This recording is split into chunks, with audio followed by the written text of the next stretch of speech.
Black Star Network is here. Oh, no punch! I'm real revolutionary right now. Thank you for being the voice of Black America. All momentum we have now, we have to keep this going. The video looks phenomenal. See, there's a difference between Black Star Network and Black-owned media and something like CNN. You can't be Black-owned media and be scared. It's time to be smart. Bring your eyeballs home. You dig?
Today is Thursday, October 10th, 2024. Coming up on Roland Martin Unfiltered, streaming live on the Black Star Network. I'm here at Lincoln University in Pennsylvania, talking about the election. It's a homecoming week as well, and so lots to talk about what's on the minds of students when it comes to this election in this critical battleground state. We'll get into that. Also, Hurricane Milton has left miles of debris. 12 people are dead.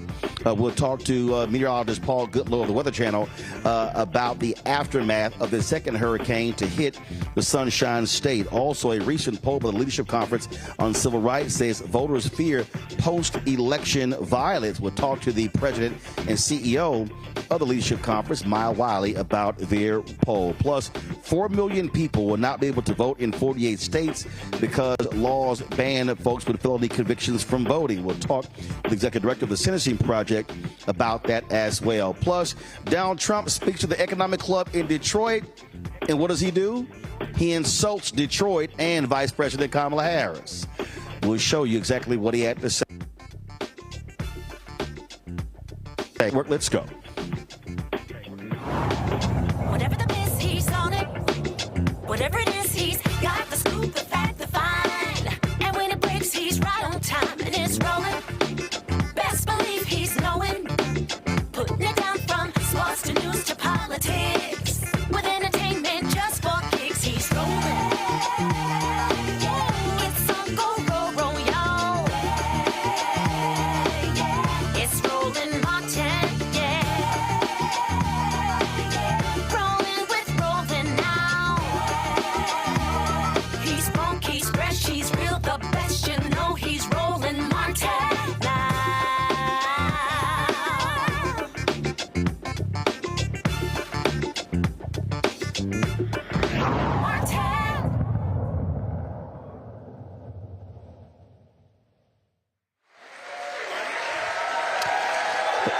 Folks, we're live at Lincoln University in the Mary Dodd Memorial Chapel here on the campus of Lincoln University in Pennsylvania. Glad to be back here.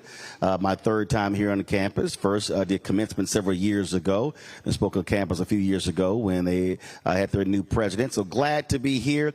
Of course, this is the third stop of our three-city tour here in Pennsylvania. We were in Philadelphia the last 2 days talking about this election in this crucial battleground state that will determine the next president of the United States. And so we're going to get into a lot of that. But first, we're going to talk about Hurricane Milton, which has led to massive devastation all across Florida. It hit landfall as a Category 3, then fizzled out to a Category 1. But 12 people are dead as a result of that. Tornadoes that were spawned by this as well, in addition to lots of wreckage. And so they still are assessing all of the damage. Earlier today, President Joe Biden talked about the impact of Milton on Florida. Last night, Hurricane Milton made landfall, as we all know, on the west coast of Florida. Brought hurricane winds, heavy rains, including 10 to 20 inches of rain in the Tampa area overnight. Storm surge measurements are still being taken, but 38 tornadoes ripped through 13 counties. 4 deaths are reported thus far. It's too early to know the full account of the damage, though. But we know life-saving measures did make a difference. More than 80,000 people followed orders to safely shelter last night. And we've had search and rescue teams at the ready for any calls for help this morning. There's still very dangerous conditions in the state, and people should wait to be given all clear by their leaders before they go out. We know from previous hurricanes that it's often the case that more lives are lost the days following the storm than actually during the storm itself. Vice President Harris and I have been in constant contact with the state and local officials. We're offering everything they need. I must have spoken to somewhere between 10 and 15 mayors and county executives and all the governors. And in fact, starting this morning, we are getting direct assessments from the storm of FEMA, from Director Criswell as well, also Florida Governor DeSantis, whom I had a chance to speak. And the Vice President and I have just convened a meeting this morning with the leaders of the Department of Homeland Security, Department of Defense, including NORTHCOM Commander, who has responsibility for providing defense support to civilian authorities. And that apparently is going very well. As well as from the Coast Guard and from FEMA, we've received reports. We focused on what the American military can do like no one else can, provide emergency support for communities in need, and we're required by the governor in required by the governor in the affected states. And I've spoken to all the governors, not today all of them, but I've spoken to all of them thus far, and how we can be ready to go in an instant when the call comes. At my direction, the Defense Secretary Austin has provided a range of capabilities both to Florida for Hurricane Milton, as well as the states impacted by Hurricane Helene. And the more capabilities are available, we assess some pressing needs, we can get whatever they need.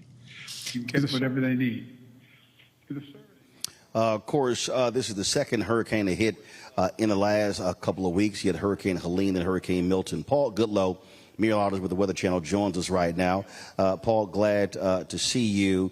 I think back to Hurricane Katrina, then was followed up by Hurricane Rita. Katrina hit the New Orleans area, then, of course, Rita came toward those of us in Texas and other parts there. And so this has to be just a lot of devastation back-to-back in these states.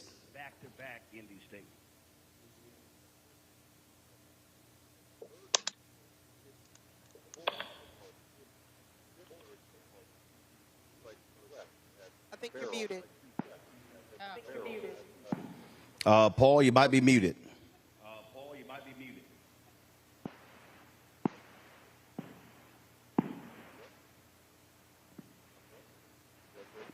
Nope, Paul's not muted.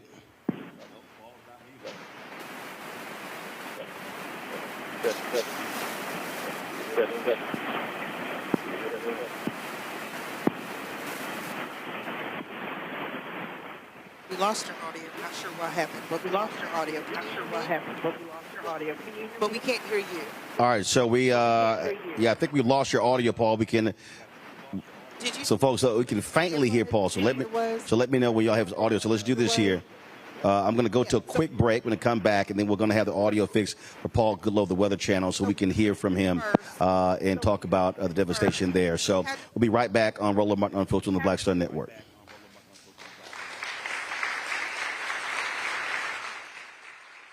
He told us who he was. Should abortion be punished? There has to be some form of punishment. Then he showed us. For 54 years, they were trying to get Roe v. Wade terminated, and I did it, and I'm proud to have done it. Now Donald Trump wants to go further with plans to restrict birth control and abortion nationwide, even monitor women's pregnancies. We know who Donald Trump is. He'll take control. We'll pay the price. I'm Kamala Harris, and I approve this message. In 2016, Donald Trump said he would choose only the best people to work in his White House. Now those people have a warning for America. Trump is not fit to be president again. Here's his vice president. Anyone who puts themselves over the Constitution should never be president of the United States. It should come as no surprise that I will not be endorsing Donald Trump this year. His defense secretary. Do you think Trump can be trusted with the nation's secrets ever again? No. I mean, it's just irresponsible action that places our service members at risk, places our nation's security at risk. His national security advisor. Donald Trump will cause a lot of damage. The only thing he cares about is Donald Trump. And the nation's highest-ranking military officer. We don't take an oath to a king or a queen or to a tyrant or a dictator. And we don't take an oath to a wannabe dictator. Take it from the people who knew him best. Donald Trump is a danger to our troops and our democracy. We can't let him lead our country again. I'm Kamala Harris, and I approve this message. Hey, what's up? It's Sammy Roman. Hey, it's John Murray, the executive producer of the new Sherry Shepherd Talk Show. It's me, Sherry Shepherd, and you know what you're watching, Roland Martin Unfiltered.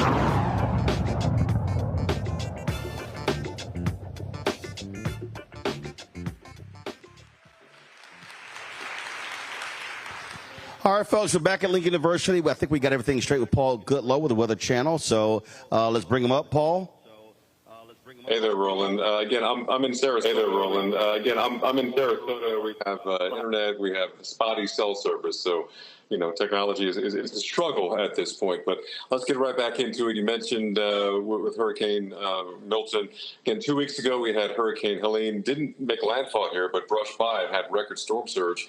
And then last month, you know, we had, you know, Helene. Then before that, we had Hurricane Debbie back in August, and then before that we had Francine, and we had Beryl in Texas. So we've been dealing with a lot of impacts from tropical weather here in the U.S. 5 landfalls of hurricanes, and even Milton came in as a major Category 3 hurricane, and insult to injury for this area that was just trying to recover from all the flooding they had with Helene. And you know, people always think about, oh, it's just going to be where it hits with where the wind is, but these hurricanes bring in what's called a storm surge, or just a lifting of the water and then pushing it on shore. And you mentioned Katrina, and remember those pictures, the devastation, the death around New Orleans, but they were on the so-called weaker side of the storm, the coast of Mississippi, Biloxi, Pascagoula, Gulfport.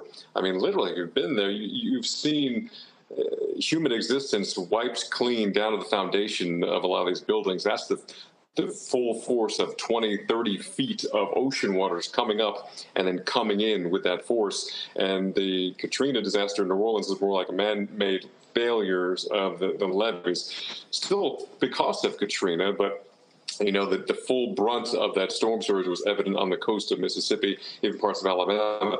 Here in Florida, they had flooding from a passing by a hurricane by 100 miles 2 weeks ago, and then we had the on-push of direct landfall. We were actually in the eye here in Sarasota last night, and, you know, the wind went from gusting 90-plus to nothing. And then on the backside, it was 102-mile-per-hour wind gusts. On the back end, the so-called weaker side of the hurricane, it certainly was not weak last night. And earlier today, I talked with FEMA Director Criswell earlier this afternoon, and she's saying FEMA's here, FEMA's on the ground, FEMA's trying to help whoever needs help with this. But, you know, it's tough because it's already in a state where it's expensive to live in terms of insuring your property.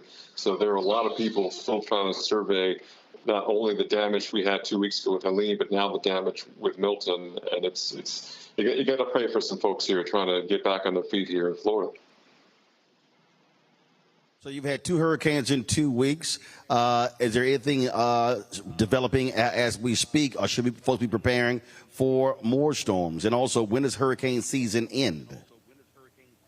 Hurricane season officially ends November 30th. So technically we have another, almost 2 months, or about 7 weeks left. And looking long range, you can't bet the farm on long range models, but on the long range, models will try to hint at something else in the Gulf of Mexico. And that's a concern, because once it's in the Gulf, it's going to hit land. It's not going to quietly exit the Gulf. And the ocean water temperatures in the Atlantic Basin, including the Gulf of Mexico, have been above average for a long, long time. Even the beginning of the season, they were still running typical August, September temperatures in June, in July. So they're still abnormally warm, and that's part of the fuel for tropical storms and hurricanes to originate and grow and strengthen and bring that devastation on shore. So again, that energy is wound out in these stronger and stronger storms. Yet again, Milton, another Cat 5 hurricane we've been dealing with this year, a rapid intensifier. And, I remember there's some people like, well, why is this happening? Well, the simple answer is, if you add more energy to any equation, you have wilder results. So basically, if you add more energy to the atmosphere, and heat is energy, with our changing climate, that goes into the oceans, that goes into the atmosphere, it goes into the storms, it goes into the wilder extremes. Yes, we're going to have climate change, we're going to have global warming, but we also have winter and snowstorms at the same time. They're not mutually exclusive. But what's for sure is we're going to have wilder extremes of weather. And we've been dealing with that more and more and more. And, I'm not trying to have job security, but, we do have a lot of storms to cover. And Milton now is yet the latest billion-dollar disaster to hit the U.S. And we also know that hurricanes and tropical storms like this, they're not just a coastal entity. We think about Helene, and yes, it made landfall in the Florida kind of Big Bend area, but you saw the pictures of the flooding in Atlanta. You saw the pictures of the flooding in Tennessee and in North Carolina.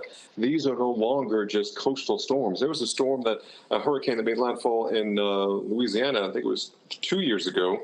It caused more deaths with the flooding it caused in Pennsylvania, New Jersey, and New York than it did where it hit in Louisiana. So, this is the thing about this weather. You can't escape it. And it's far beyond where that weather might start in terms of the impacts to people who may be living in a basement apartment, and you have record-setting rain, and you have the water rise so fast you don't have a way out. And that's what happened a couple of years ago in New York and parts of New Jersey. So, more and more people are getting in harm's way of weather they never thought they would be in harm's way for.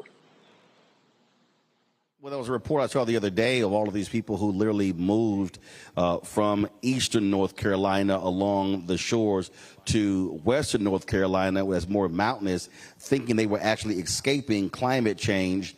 And then we saw what happened with Hurricane Helene, the massive flooding, and how Asheville was just almost wiped out because of the floods.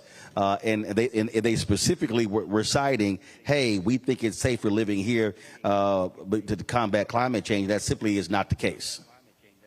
No, not at all. And, you might escape the landfall of a hurricane by moving to western North Carolina versus, say, the Outer Banks, because the Outer Banks they're barrier islands. We see every, couple of weeks another home, like around Rodanthe, just collapse because they're up on the stilts. But,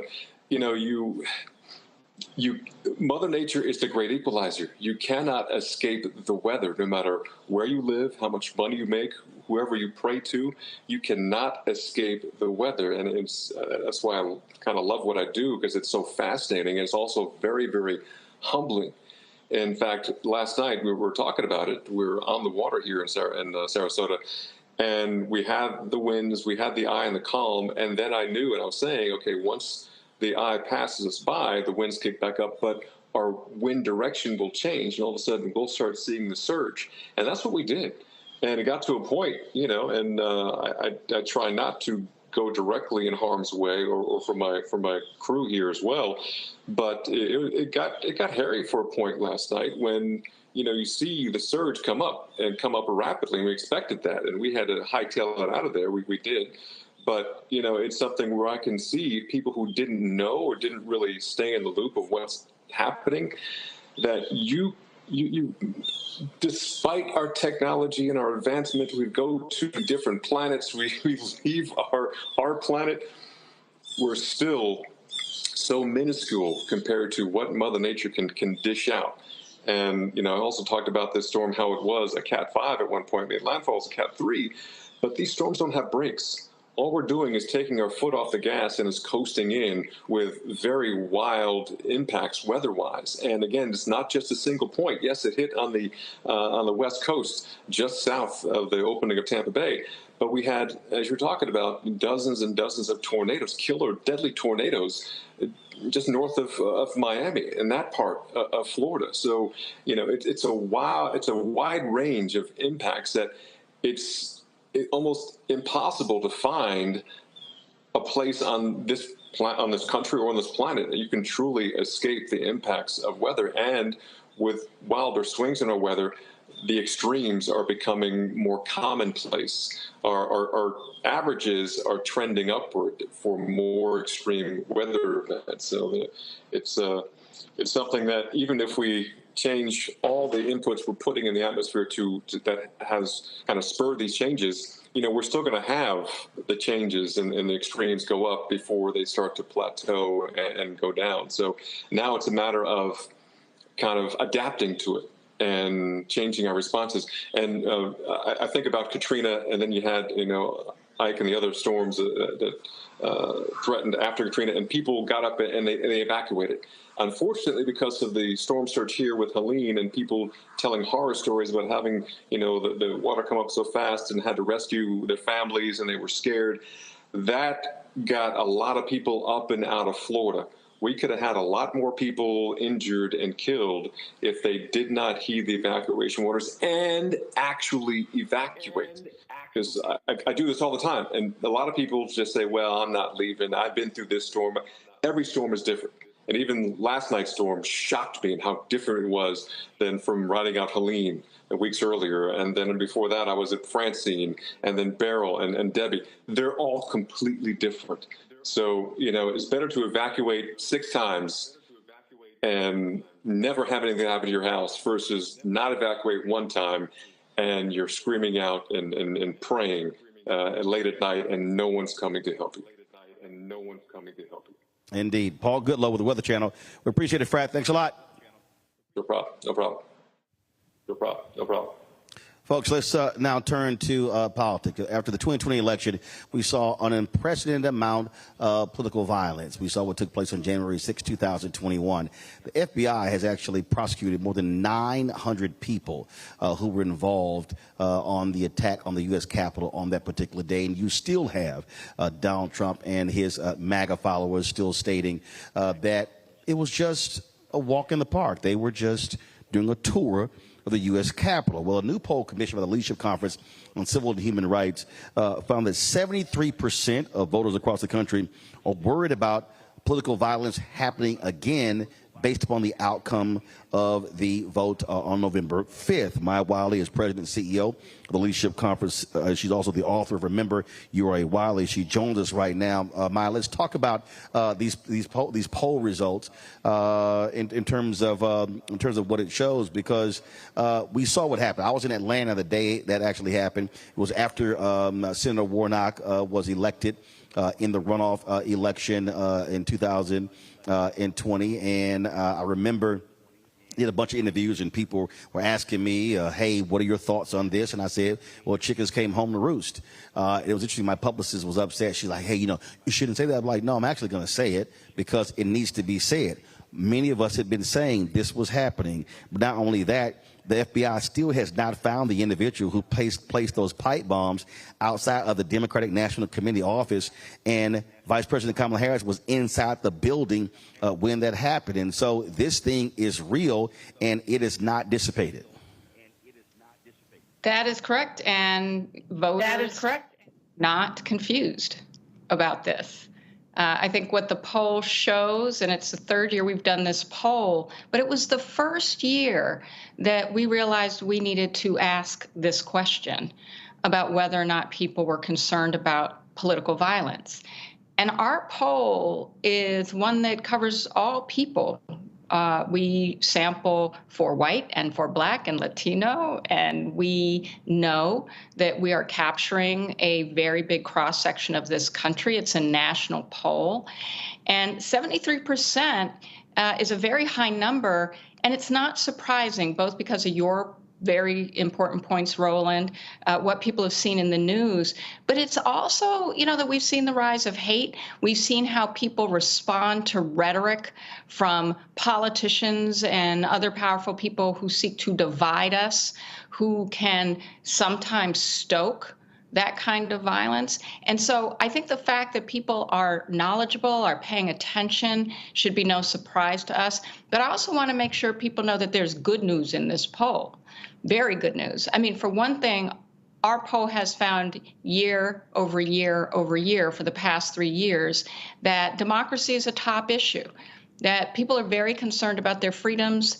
I would say we could summarize it as people know democracy is on the ballot.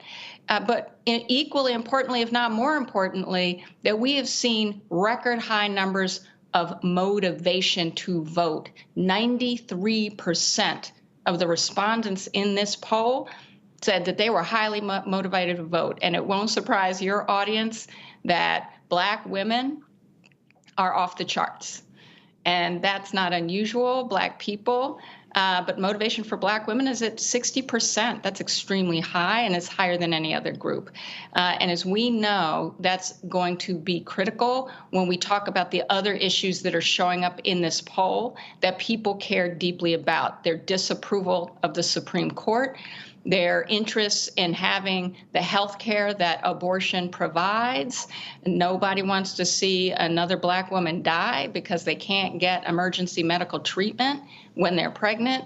But it's also about, all of the freedoms that we enjoy, people caring about affordable health care. And all of these issues are very much clear, front, center, and present for the people we survey.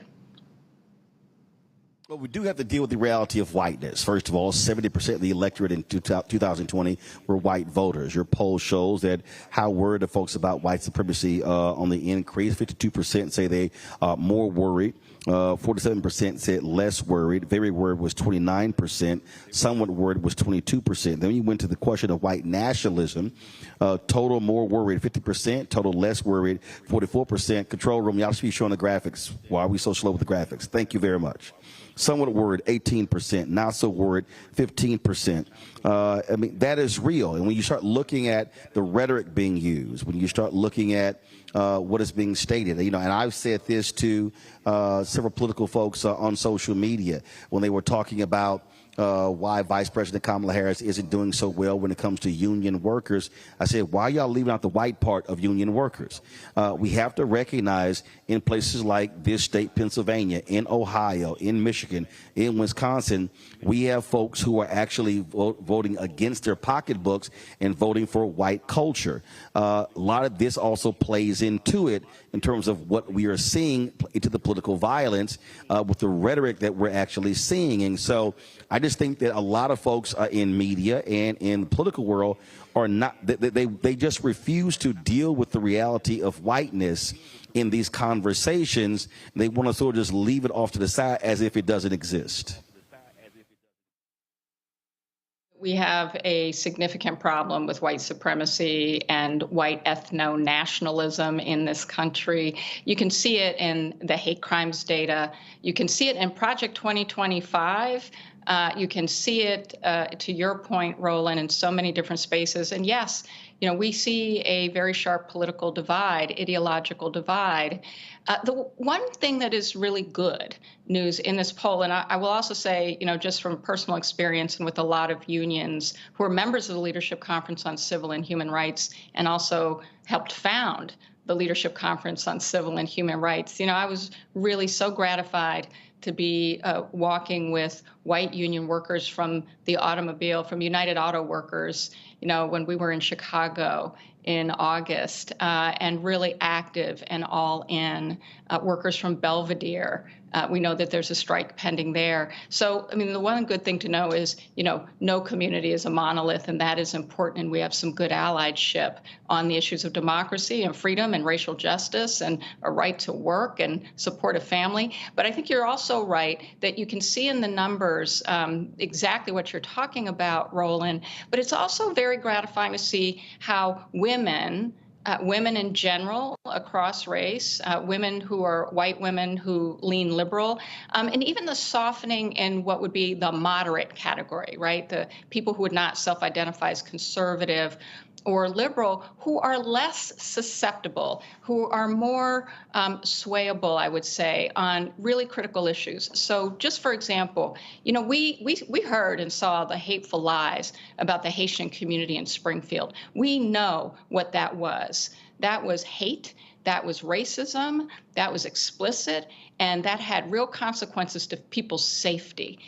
And look, the narrative and the rhetoric we're hearing from politicians who want to divide us along racial lines, who want to signal to white supremacy and to white nationalism, exactly those things are often saying the quiet part out loud. But what they're also doing is trying to use immigration as a wedge. They are trying to say that we should fear immigrants, that folks who come to this country and work and pay taxes somehow do not deserve the respect and treatment that we know we all deserve as human beings.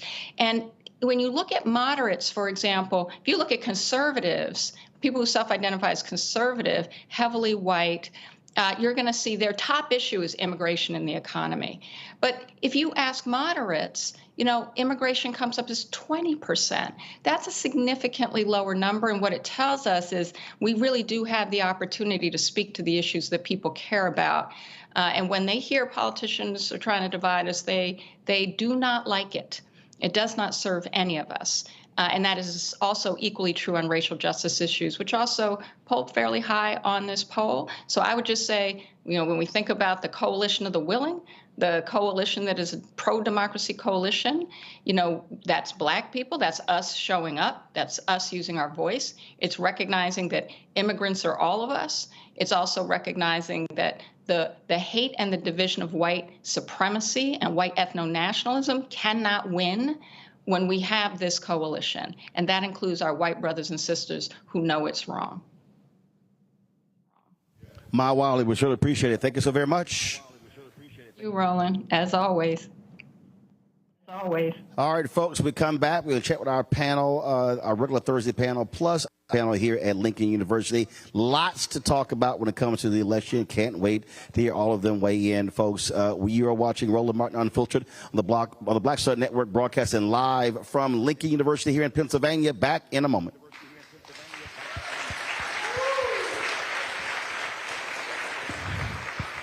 All right.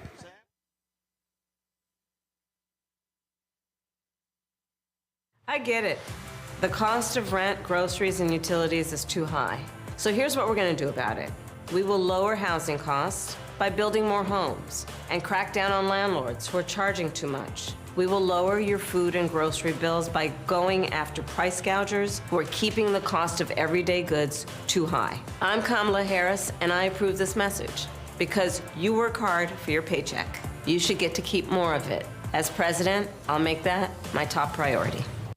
Bob and I both voted for Donald Trump. I voted for him twice. I won't vote for him again. January 6th was a wake-up call for me. Donald Trump divides people. We've already seen what he has to bring. He didn't do anything to help us. Kamala Harris, she cares about the American people. I think she's got the wherewithal to make a difference. I've never voted for a Democrat. Yes, we're both lifelong Republicans. The choice is very simple. I'm voting for Kamala. I am voting for Kamala Harris. Of 100 Republicans who worked in national security for Presidents Reagan, both Bushes, and for President Trump, now endorsing Harris for president. She came up as a prosecutor, an attorney general, into the Senate. She has the kind of character that's going to be necessary in the presidency. Vice President Harris is standing in the breach at a critical moment in our nation's history. We have a shared commitment as Americans to do what's right for this country. This year, I am proudly casting my vote for Vice President Kamala Harris. Former generals, secretaries of defense, secretaries of the Army, Navy, and Air Force, CIA directors, and National Security Council leaders under Democratic and Republican presidents, Republican members of Congress, and even former Trump administration officials agree there's only one candidate fit to lead our nation, and that's Kamala Harris. I'm Kamala Harris, and I approve this message. Hello, we're the Critter Fixers. I'm Dr. Bernard Hodges. And I'm Dr. Terrence Ferguson. And you're tuned in to Roland Martin Unfiltered.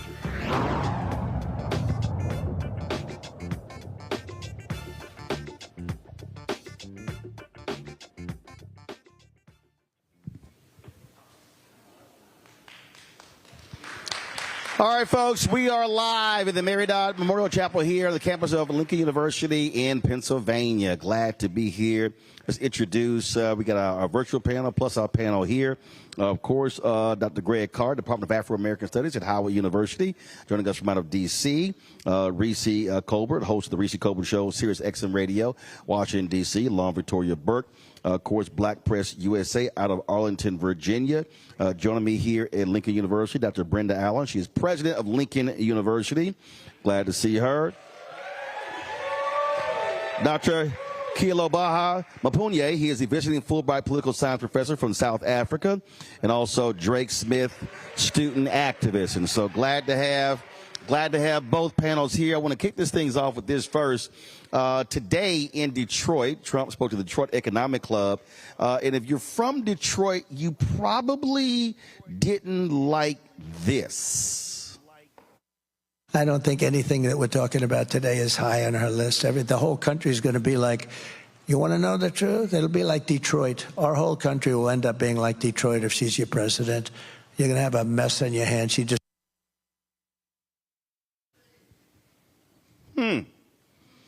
Detroit, if y'all need any reason to turn out, this probably is a good reason. I want to kick things off with our normal Thursday panel.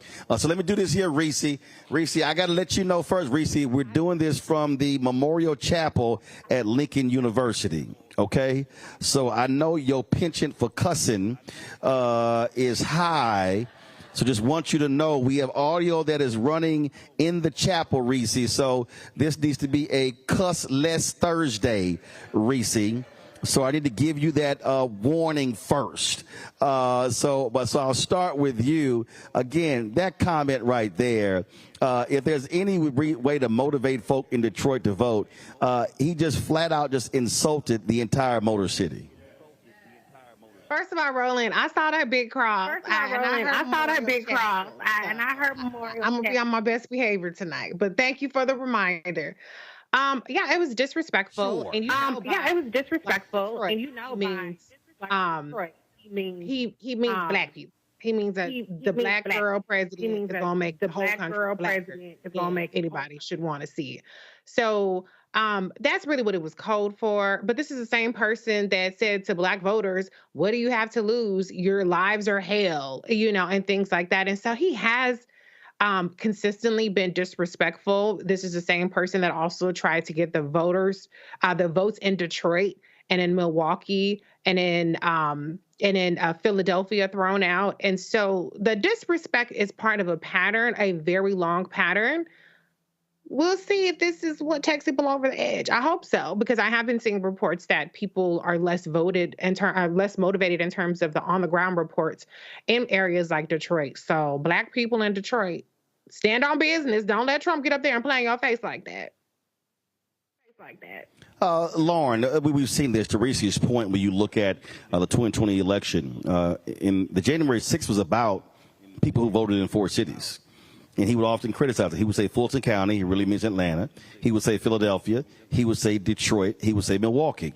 In Wisconsin, they did a partial recount in 2020. The recount only took place in Milwaukee.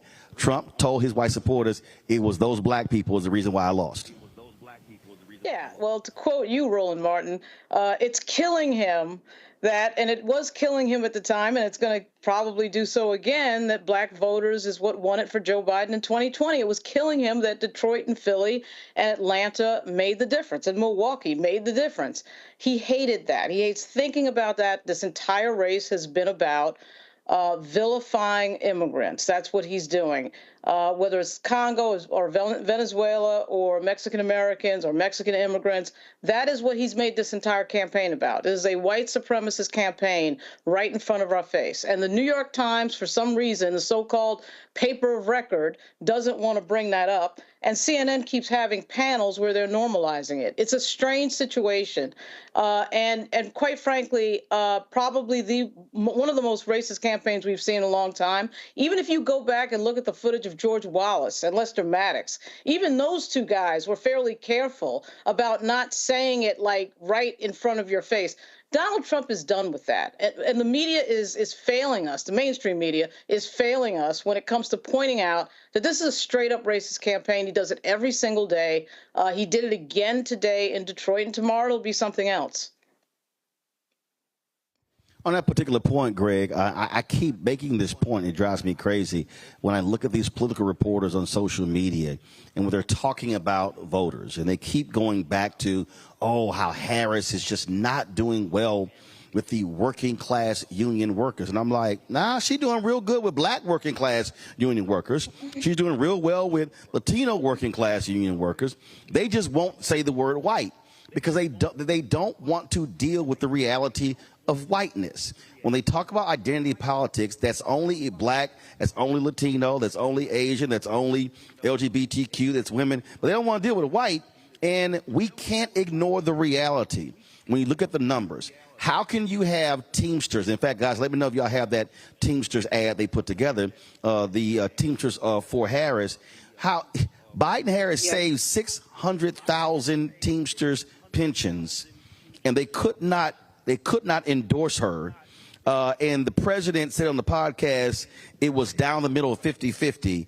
And I'm going, they save your behinds, but you still are going to support a dude who had a rally, supposedly, and had people dressed as auto workers. And then when they interviewed them, they found out they were not actually auto workers. Yeah, absolutely, Roland. This is a man who is the master of one thing, undisputably. He's the master of vibes. He understands white supremacy vibes. He's a creature of pop culture and television, and he knows how to communicate past facts. Some of these same people are the ones who are saying that Kamala Harris is seeding the clouds and creating the hurricanes and sending them to red counties to stop people from voting. And they say that with their whole heart, because this is the way that, to echo what you said, Lauren, race has eaten the American mind. By the way, go Lions. Good to see President Allen. I haven't seen you since the former interim president of Lincoln University, James Donaldson, made transition about 5 years ago this month, actually. Y'all came down to Howard for the funeral. So Dean Lynetta Lee, my man Zizwe Poe, Lincoln's close to my heart as an adopted Philadelphian. So much love to y'all. But, when we see what's going on, as we just heard Lauren say, race is front and center. And you're absolutely right. Lester Maddox in Georgia with his 2x4s and George Wallace, even they didn't go this far. They were strict segregationists for sure at that time. But Donald Trump is a whole full-blooded racist, and he has pulled out all the stops. He's not going to lose votes for what he said at Detroit today. He and Junior Varsity Vance are quadrupling down on the bet that they will gain votes. That's where we are. Something in the Civil Rights Monitor report that Maya Wiley just walked through and that you walked through with her was, I think, kind of remarkable to me. 70% of folks who polled had heard of and were familiar with Project 2025. I don't know about you, Roland. Maybe you'll say a few words about this, or someone else will. I don't know that a document, that 922-page document, something that heavy, has been that much a part of national dialogue since maybe the Pentagon Papers, in terms of something that regular rank and file people, if you say that, now whether they've read it or not, whether they know that Project 2025 is just one pillar of a 4-pillar game plan they have with their database of 11,000 as of June people ready to go into the federal government, with their boot camp should they win to train those people, and with part 4, which aligns with his agenda 47, to put those people in place and wipe out all of the people who work in the federal government and replace them with these automatons. You know, the fact that people know that is truly something for me in this moment. I find remarkable that it's cut through the noise. Now, the question, as you say, is going to be whether we are going to back up that awareness with action. Because if we don't go to the ballot box, then all of that is for naught. And we're facing something we probably haven't seen in this country since, in fact, the Civil War. Dr. Allen, I want to pick up on that point because the thing that I have been consistently saying, I did a interview the other day on a podcast, and they asked me about the election. I said, let me be real clear. I said, with where I am in my life, where I am economically, I said, I can be unfazed whether Trump or Harris wins. I said, but I can't vote solely based upon my pocketbook. I said, I am going so hard in this because my decisions are based upon my nieces and nephews. You're the president of young folks here. And when I look at the numbers, when I look at the turnout numbers, when I look at the number of folks who were looking to sit this thing out and sit on the couch, what I keep saying, and this is not condemning any voter that's between the ages of 18 and 25 or 18 and 29, what I keep saying is, literally, the decision made by who wins and loses will have an impact on those very folk for the next 30, 40, 50 years. And so no one could say, I can just sit this out. What have been the conversations on this campus that you have been saying to folk who say, oh, I love Lincoln, but they got to realize state funding, federal funding, research dollars. I mean, so this notion that what's happening in D.C. does not impact Lincoln University is dead wrong. Yeah. So the conversation on this campus has been about your vote matters. And we are, first of all, concerned that people exercise their vote, but that they exercise that vote as informed citizens. And so, you know, it's a two-pronged thing here. We started with new first-year students coming in. We did a nice glow walk on the track at night, come out, just register to vote, and just getting the first-year students to understand that the importance of voting, that we had support for them to be able to register to vote, information on how to get a absentee ballot if they are, if their address is in their home state, but really having a question, not necessarily the conversation just about getting out the vote, but why it is important that you exercise your vote. And if you want to talk about why it's important to exercise your vote, then you have to understand what the issues are. So it's not enough to fall on one side or another. As a university, our job is to really expose students to all those ideas and really push them and help them to develop the kind of critical analytic skills that it takes to really think through why it matters. And so, you know, individuals who think that this is about today have not necessarily been challenged to think about, but what about tomorrow, right? And so as we talk about the importance of the 2024 election, it's not about what happens in January of 2025. It's about the impact of these issues going forward. And given what you learn and what you know and what you understand and what your experiences are, how might your vote actually set us up for the next 25, 30 years? So, you know, combined with getting the vote out, also opportunities to talk about the issues in a broader fashion. If we think about all the things that we're seeing on the news, the thing that pains me the most as an educator is that people are making conclusions and they don't really understand. They don't understand history. They haven't taken into consideration culture. They haven't taken into consideration all the different myriad of issues that come together to sort of create the situation that we're in right now. And it's easy to fall on one side or the other based upon what you know in the immediate, but when you bring a lot of knowledge to that, you can make a better decision. And so being informed, I think, is really very important. Drake, y'all have been real busy registering 400 some odd students, but what have those conversations been like?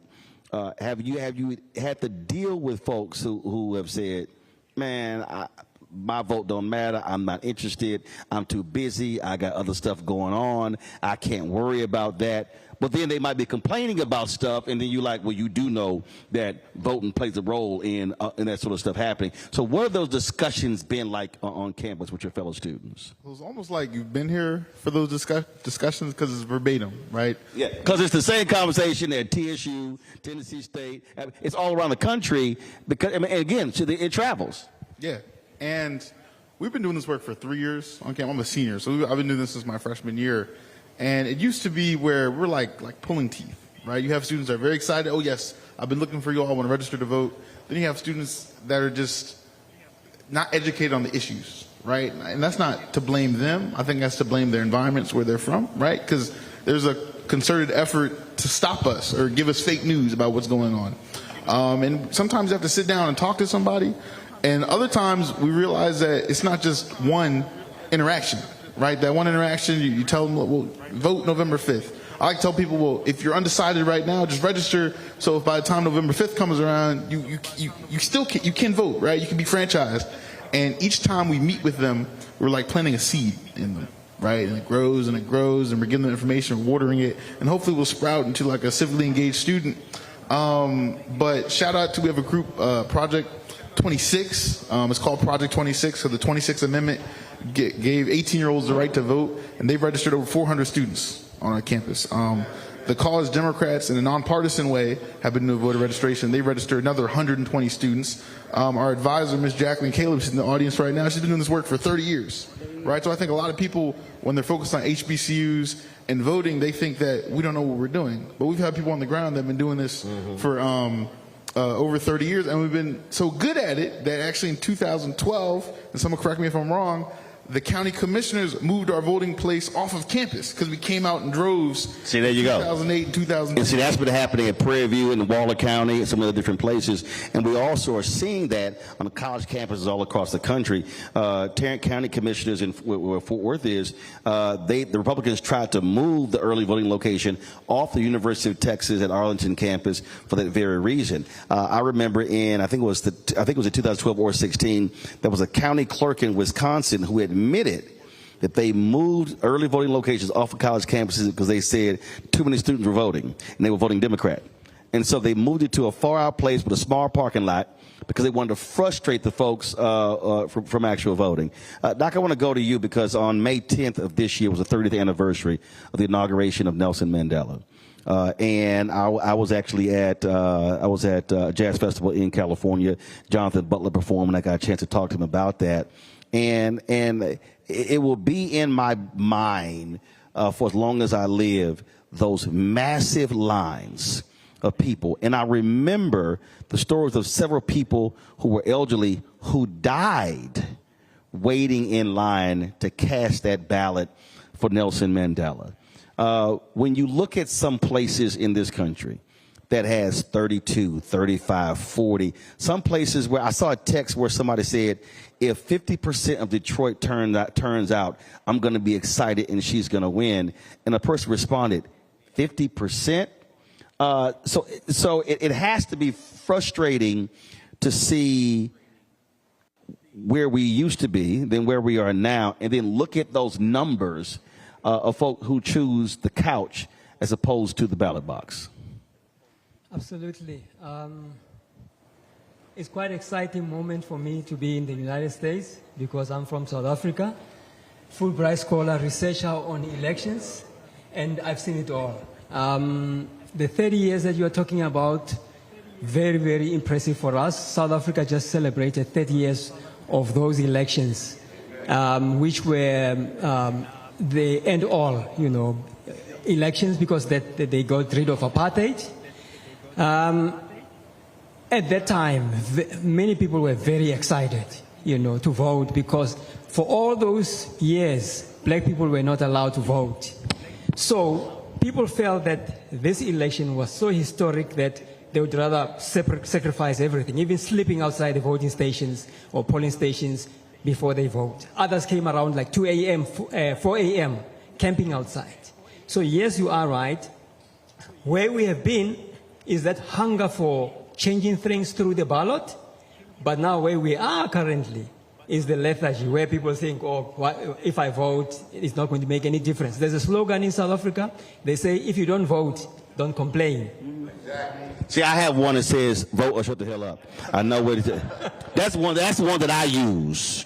But that's real. That's real because, again, when you talk to people and they start complaining about, well, this and this and this, I tell people all the time, there is no issue that anyone can bring up to me that does not trace back to politics. Politics has a role in it. Listen, Elon Musk can talk all his crap he wants to about being the richest person in the world and everything along those lines. That happened because of tax breaks. That's government. He got billions in tax subsidies from city, county, and state governments in order to build his wealth. He wasn't pulling it up by his bootstraps, and I bring him up because we know he's the son of apartheid. So that's why I brought him up. But again, that's a perfect example that people just think, oh no, that person is self-made. No, that's government-made. Absolutely.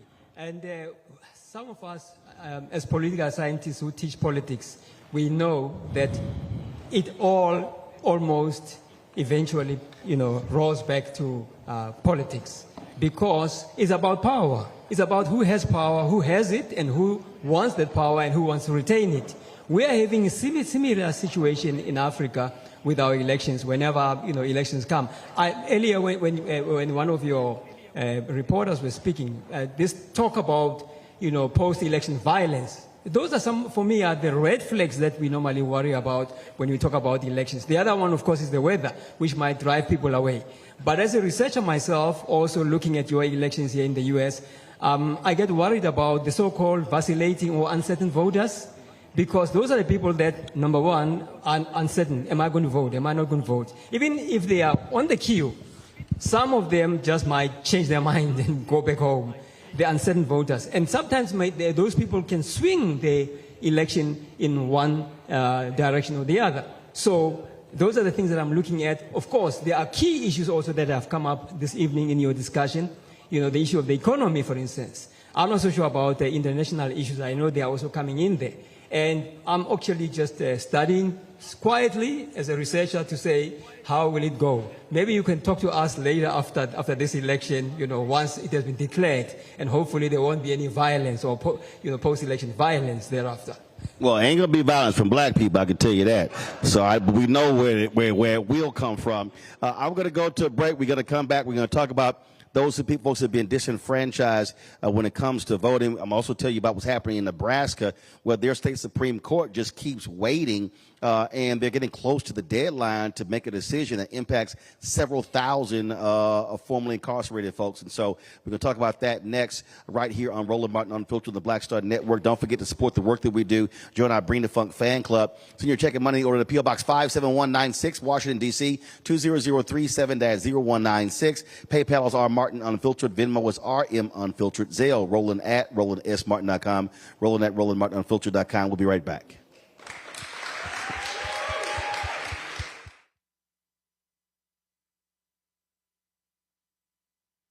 IVF is a miracle for us because it allowed us to have our family.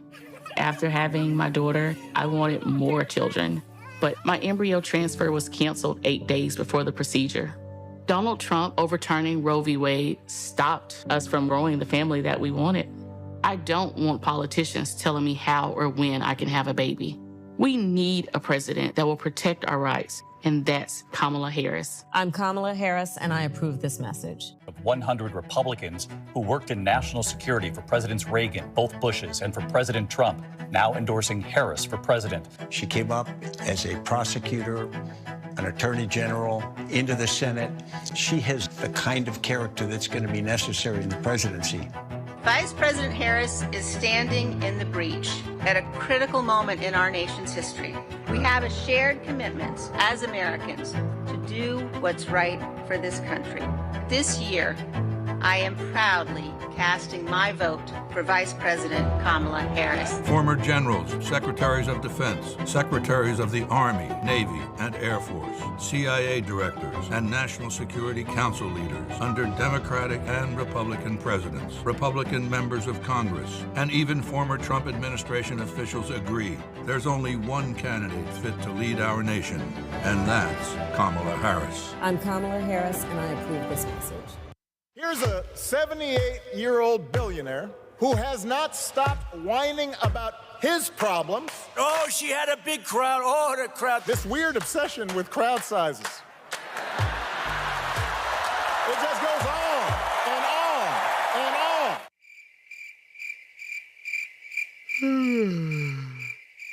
America's ready for a new chapter. We are ready for a President Kamala Harris. I'm Kamala Harris, and I approve this message. Bruce Smith, creator and executive producer of the Proud Family, Louder and Prouder, and you're watching Roland Martin Unfiltered.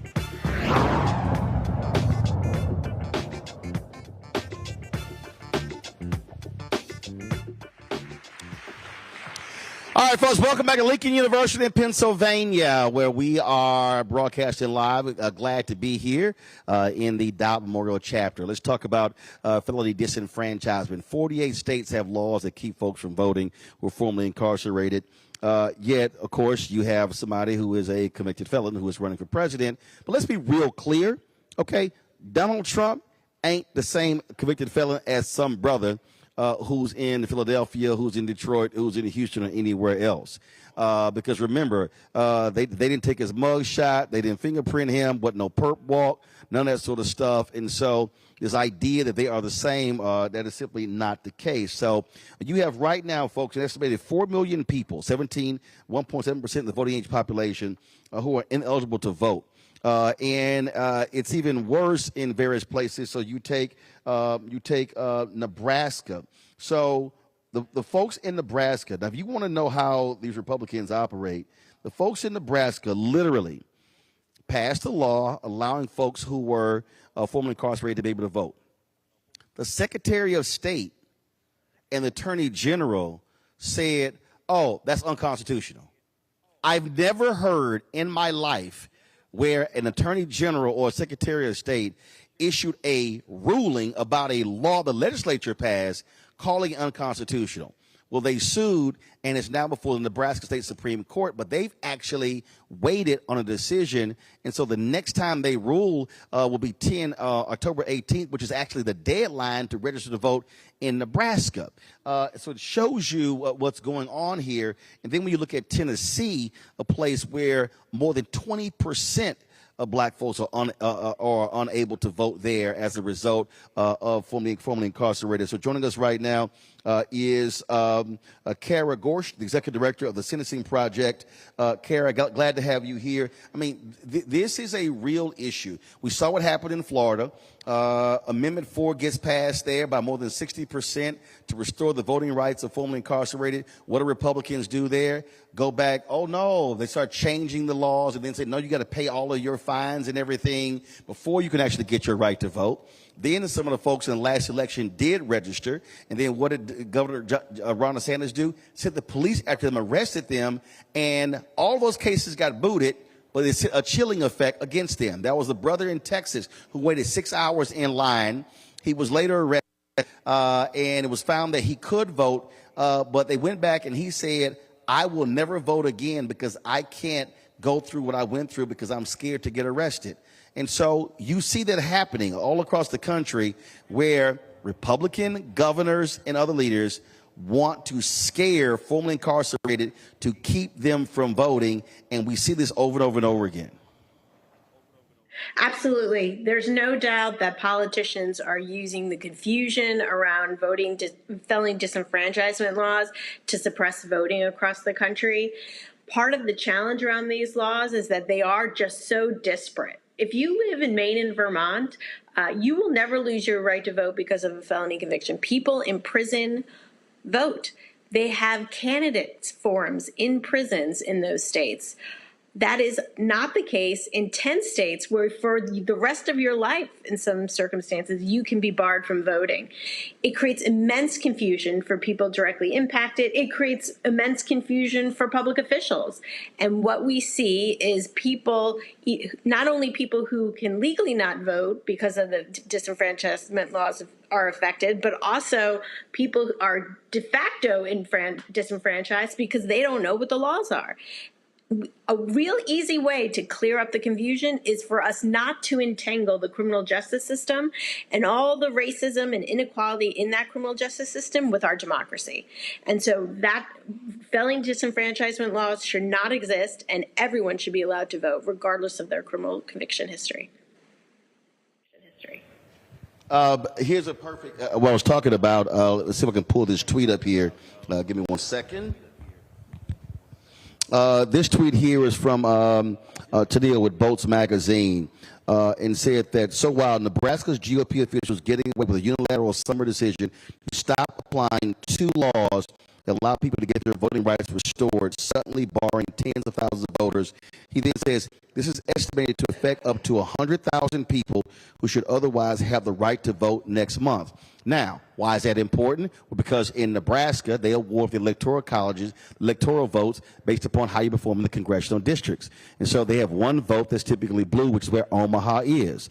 Who is largely incarcerated in Nebraska, other states? Black people. Where are they going to live in Nebraska? In Omaha. And so if the Supreme Court does not rule in this case, these folks are not going to vote, and then that's people who likely are not going to be casting ballots for Vice President Kamala Harris. That can impact that one electoral college vote. I mean, that's so for people to understand how serious this is, that's how deep this thing drills down. Yeah, up until about 20 years ago, Nebraska was a permanent lifetime disenfranchisement state, and the legislature about 20 years ago expanded access to voting and expanded voting rights for people with felony convictions, but created a 2-year waiting period. And this year is when the legislature eliminated that 2-year waiting period, and about 7,000 people got the right to vote back.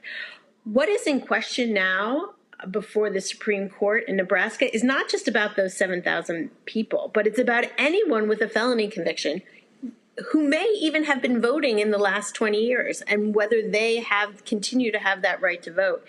It's really immense impact that this ruling will have if they come down on the side of the Attorney General in that state and the Secretary of State. Certainly the legislature does not agree with the Attorney General's position, and it has been the law of the land for 20 years in that state. And so to change it now, weeks before an election where people, have been voting for years it's unheard of and inexplicable. Folks often say that, hey, y'all need to get over this slavery, Jim Crow stuff. But when you look at many of these laws, they actually date back to Reconstruction. When you look at the number in Tennessee, when you look at Mississippi, when you look at Alabama and others, we literally are dealing today with laws related to formerly incarcerated folks, felony convictions that date back to post-slavery, that was directed at formerly enslaved people of African descent. Absolutely. I mean, there is a direct correlation between the origination of felony disenfranchisement laws in this country and the Jim Crow policies, the intention. Some lawmakers, there is a legislative history in Virginia where lawmakers explicitly said that the motivation for passing that state's lifetime disenfranchisement policy was to bar former slaves from voting and Black people in the state from voting. They were explicit, and that is the history of that law. Kara, hold on. So what he actually said was, this is to keep the niggas from voting. That's actually, it was a state lawmaker who made that comment on the floor of the assembly, explicitly stated, this is why we're passing this law. And was when Terry McAuliffe was governor, they then began to make some changes. Then he did it unilaterally. The Republicans sued, said, no, you have to actually you have to actually write out for each person. And so then they begin to do that. And so they even tried to stop that because he felt he can do it just in one fell swoop. He said, no, you have to literally grant each individual their right to vote. So he was like, well, get the automatic pen out. Let's get this thing going. But the reason I'm stating that is because I need people to understand that when we're fighting these laws, people are trying to say, oh, no, those things were later changed. No, the original intent in Mississippi, in Tennessee, in Virginia, and other places, it was explicit to keep black people. They call them the N-word. They call them coons. In other words, from voting. It was nobody else. It was black people.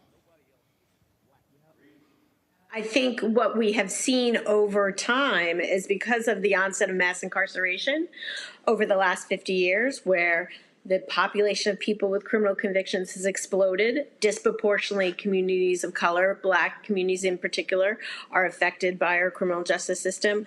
We have seen a growth in the disenfranchised, a significant growth in the disenfranchisement population in our history, and a disproportionate impact on black communities in particular. Now, African Americans of voting age are 3 times more likely to be disenfranchised compared to non-African Americans. In some states, as you talked about earlier, like Tennessee, the rates are much higher for black voting age adults. So it has a huge racial disparity in who it's impacting, and it's suppressing the voice of black communities. And that is ultimately the real challenge here, and why this is a human rights, civil rights issue of our time that we really need to take on if we're serious about our democracy, if we're serious about making sure that communities, black communities and Latino communities, are represented in our government. Because while there has been progress, 4 million people in this country cannot vote because of a felony conviction. And we need to do more. We need to stop the suppression of voting. We need to stop the disproportionate disenfranchisement of black communities and make sure that their voices are heard and that they're able to represent the interests of their families in polling places and at the ballot box. Last question for you. When you talk about those 4 million, what are the top 5 states that have felony disenfranchisement? And how many people are we talking about?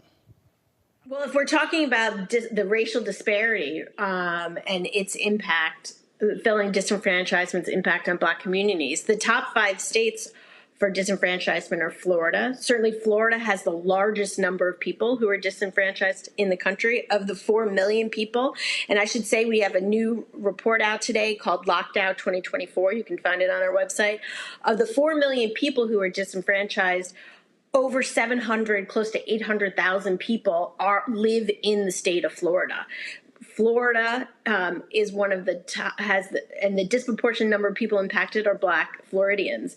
Tennessee has significant the highest racial disparity in who is disenfranchised in that state.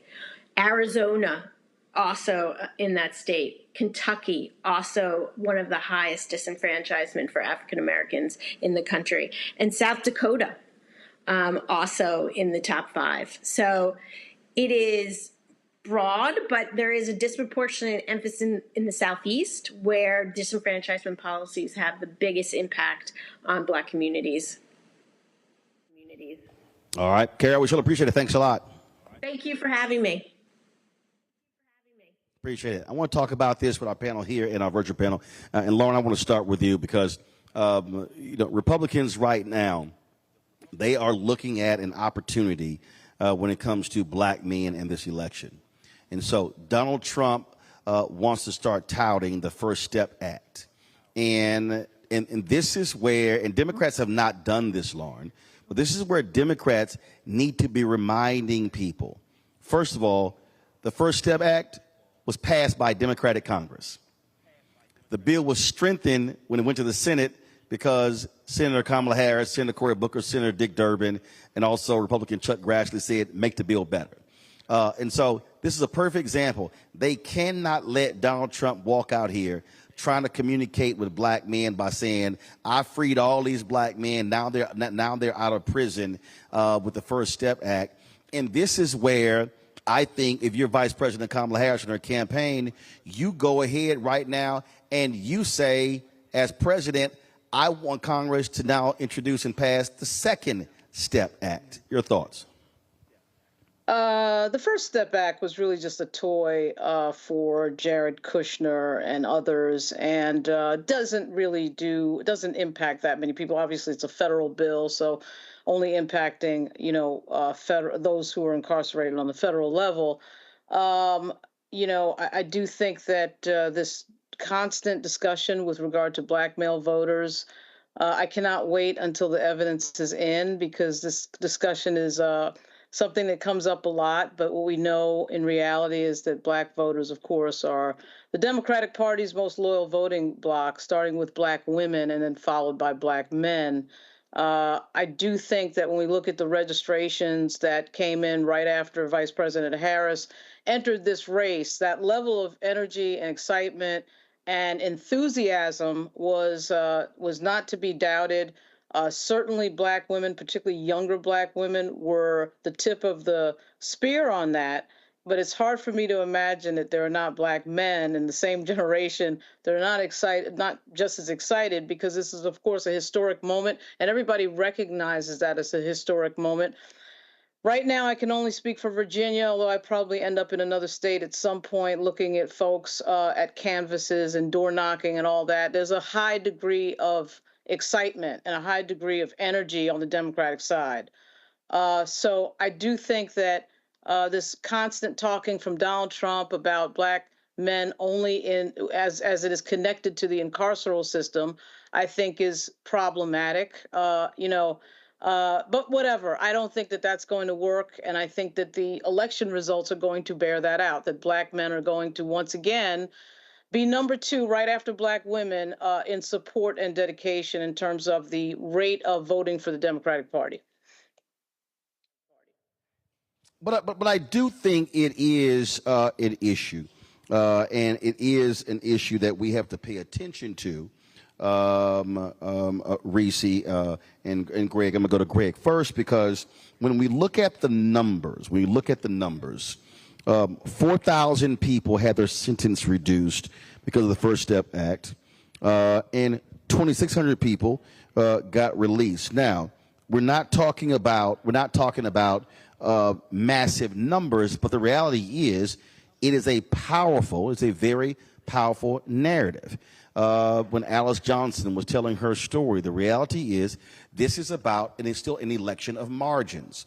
And if you are trying to tell a story and appealing to people in that way, you very well could peel off thousands of votes with the narrative. And so therefore, Democrats had better understand that you can't lose the narrative game, Greg, when you talk about this conversation, especially when if it doesn't pass the House led by Democrats, Congressman Hakeem Jeffries, Cedric Richmond, and late Congresswoman Sheila Jackson Lee, it don't even get to the Senate, and Trump can't even sign it. Yeah, of course, you're right. Of course. I don't know, brother. The whole Republican strategy has been for quite some time, and it's only intensified now by an order of magnitude. Let's get it close enough to steal. They were caught napping in 2020. That won't be the case now. As you have been talking about for quite some time, when we look at the level of everything from precinct captains to poll watchers in Detroit, one of my very good friends and comrades on the faculty at Howard, her mother has been a poll worker for decades, literally decades. She checked in last week to confirm where her regular place would be and was told that, oh, we tried to call you a few weeks ago to confirm that you'll be there, but since we didn't hear from you, you won't be working the polls this time. I'm not talking about she's been there for a year or 5 years or 10 years or 15 years. I'm talking about decades she's been working the polls. So the dirty tricks are in the fix. Now, how does that relate to what you're walking us through right now?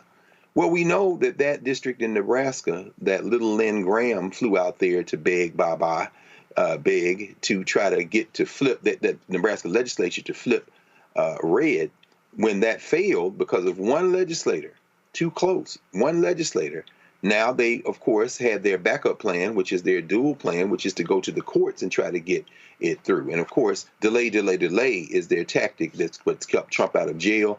That's what they hope will allow them to drag his carcass across the finish line on November the 5th. But ultimately, all of these things are delaying the inevitable, and that's where I want to go with that. A Lincoln grad, of course, the great Francis Kwame Nkrumah, was famous for saying, "Seek ye first the political kingdom." The fight in this country is over political power. And in a federalist society where the states have all this power in terms of elections, the federalist system was set up when we weren't a factor. As we have become a factor, certainly over the last half century, they realize now that their only hope is to shave off margins and stave off the demographic shift long enough to maintain their white minority rule. That becomes a problem. For those people who are familiar with the what do they call it? The Electoral College Pact, where if you can get enough states to sign to agree to this pact, I think 17 of them have signed up for so far, the National Popular Vote Pact. If you can get 270 electoral votes worth of states to agree to this, to agree to the idea that whoever wins the popular vote in the national election, those states representing 270 or more electoral college votes will award their electoral college votes to that person. That will blow up the electoral college without having to amend the Constitution. Imagine, y'all, they trying to hang Tim Walz for saying the other day that he thinks the electoral college should be abolished. That's because they are white supremacists. They're not talking about everybody participating. If they can shave off a couple of people of felony conviction here, a couple there, then the felon they love will be returned to 1600 Pennsylvania Avenue, and he, like the rest of the felons in Florida, can't vote in the election, but it won't matter. It's so interesting, Reese, because I was seeing the other day, Bruce Bartlett, longtime Republican, had this whole Twitter thread where he talked about how Republicans engineered this and how when they split the Dakotas up, they purposely split the Dakotas up into two states, knowing full well that they would have those votes moving forward.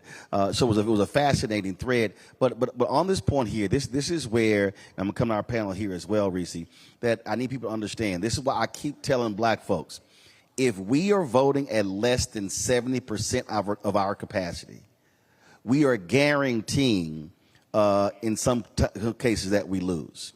If you look at the numbers, I mean, it's not hard.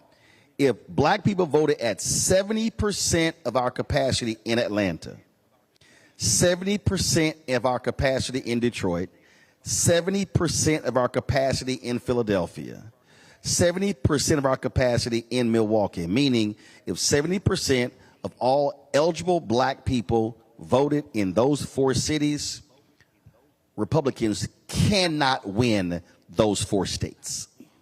Absolutely, Roland. But I was also reading an article today about, the alarms going off in Michigan, where it showed that President Biden got 51% turnout in Detroit, as opposed to 48% turnout for Hillary Clinton in 2016. Now, obviously, that's not entirely black, but you can attribute that to mostly black people. So 70%, yes, that's a game changer. But we're talking about even the difference between 48 and 51%. The problem is that we are not voting our capacity. This is not even talking about people that are not registered to vote. The reality is this country has 240 million people who are eligible to vote, but we're only expecting 160 million people to actually cast ballots in this election. And so Republicans can get away with gerrymandering state legislatures. They can get away with gerrymandering the congressional seats, and they can get away with the Electoral College because 80 million people stay home in these presidential elections, and even more people stay home in these midterms. And so as it relates to black people specifically, we can make the difference in states like Mississippi, which has never had a black person, at least post-Reconstruction, elected to the Senate. You can get Cindy Hyde-Smith out of there. You can make the difference in all of these states. But we are too hell-bent on staying home. Now, part of that is we're disaffected and disillusioned, and a lot of us feel like it doesn't matter who's in office. That is categorically untrue. If we exercise our power, we make the difference. If we don't, then we are abdicating our power to the MAGA people, and they have diametrically opposite views on which direction this country should go in. Donald Trump is making it clear, and so is J.D. Vance. Drake, we actually saw that in the last 3 years, where especially after the 2020 election, Moms for Liberty ran folks for school boards all across the South, in this state as well. And guess what? They took over the school boards because they had low turnout. And one of the first things they did in South Carolina, 2 superintendents of the year, 2 separate superintendents were fired by those school boards when they took over. And so this is where I am constantly saying, and I'm curious to know when you have this conversation, when you're talking with students, when you're having the conversations, are they understanding that the numbers are the numbers? That if we actually turned out at that 70%, we sweep elections. Like, it's not even close, but it's getting people to understand that their vote does actually matter. So when I talk elections to students, I want to make it as palatable as possible, and I take it to a Lincoln level.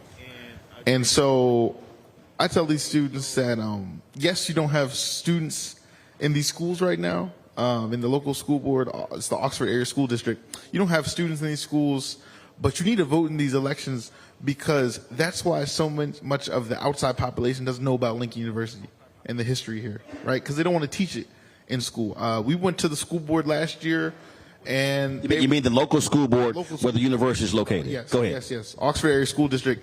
They were trying to ban Toni Morrison, The Bluest Eye. They were trying to ban a lot of books on LGBTQ plus issues. They're trying to ban the book The Hate You Give, right? The people hadn't even read the books. And then we get there and 4 of us go, we give these, eloquent speeches, why you shouldn't ban it, and you shouldn't just ban it because it's a moral issue. You shouldn't have these school board members ban it because the school boards keep getting sued over First Amendment issues, and they keep losing. That's thousands of dollars. That's reckless spending of taxpayer dollars.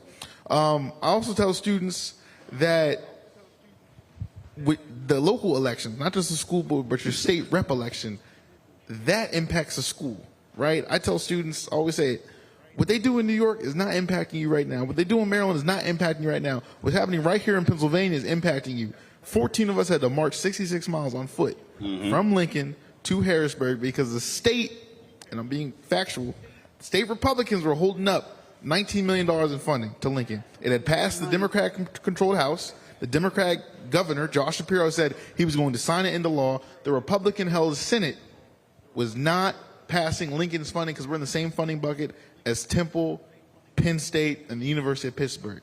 We were guilty by association. So 14 of us took it upon ourselves to cause the Freedom 14. We walked 66 miles on foot because to quote Joe Madison, one of my radio heroes and my frat brother, he said that what we need now is not a moment, but a movement. And the difference between a moment and a movement is sacrifice. So I tell students, you need to get out, you need to vote.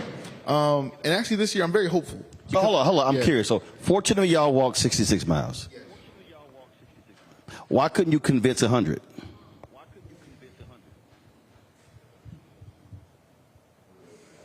No. Follow me here. Now, there's a reason I'm asking that. Because how many students here? 1,600. 1,600 going to benefit from the $19 million. And the other thousands at the other 3 schools. Right. No, but the point I'm making is when y'all were sitting here planning like, hey, we need to do this here, I take it y'all talked to more than 14 to do it. We sent it to the whole school. But 14 said, let's do it. Why did others, what did others say? Nah, man, I know y'all trying to get that 19 million. Because I'm sure these are the same people who complain about buildings on campus, we need this, we need that. Y'all were trying to go get $19 million. I'm just curious to know what that conversation was like, trying to convince them that, hey, this is for all of us, not just 14 of us. I had all kinds of students come. Now you see why I asked that question? See, that's why I do this. He was like, what's wrong? He's like, what's the point of the question? I got this. Right, this. Live audience, ladies and gentlemen, we love it. And when we were planning this march, we had it sent out to the whole student body. We had meetings about at rallies. And I think me and my other organizer, Mackenzie Hanks, we were both, I was naive, right? I thought we were going to have the Freedom 50. I thought it was going to be 50 students. We were going to We Shall Overcome all the way to Harrisburg. It was the Freedom 14. And students had, logistical questions. Where are we going to sleep at? What are we going to eat? Can I bring my asthma medication, right? Stuff like that. Then you have some students, and I think this is the issue here. This is the issue with not just at HBCUs, but students across the board. They don't have the political acumen to see how these physical steps can really turn into actions with the State House. Because when we showed up, just the 14 of us, right, the bill ended up getting passed, the governor signed it at Lincoln's campus. When the 14 of us went to those Republican offices, I said, hi, my name is Drake Smith. We just walked 66 miles from Lincoln University in Lower Chester County. Say that again, young man. We just walked 66 miles over 3 days from Lincoln University all the way to Harrisburg because the state promised us $19 million and we don't have it. And, I explained to them what this would do, what happened to the school without the money, right? This is about 20% of our operating budget. 60% of our operating budget is from tuition and fees. So this is more pressure on the student body. 60% of our student body comes from households that make less than $60,000 a year, right? That's poverty. And I say Lincoln does the most with this money, right? We have produced world leaders, right? Kwame Nkrumah, as you heard earlier. Nnamdi Azikiwe, the current prime minister of Namibia. We have the first black member of Congress from Pennsylvania, Robert N.C. Nix. And we have the current mayor of Philadelphia, Sherelle Parker. And Lincoln, I can go on, a tangent about Lincoln, right? Lincoln is the nation's first re-granting HBC. We've done so much. We're celebrating 170 years right now, right? We need to vote now. I tell this to the students, I told this to the legislators. We need to vote now to make sure that Lincoln will be here for another 170 years. This is the Keystone State. This is the Keystone in that state. Right. But see, Doc, this is the thing that's why I wanted to know, because what I say to people all across the country, whether they are college students, whether they are in cities, whether they're in rural, you can yell, you can complain, you can moan, you can cry, you can pray. But you have to do something to actually make it happen. And so I'm saying, all right, it's not walking 66 miles, but my God, if you can't even go a mile to vote, then how do you think you're going to get anything? And that's the thing for me that we have to constantly explain to people. You're guaranteed to get nothing if you sit on the couch. That's a guarantee.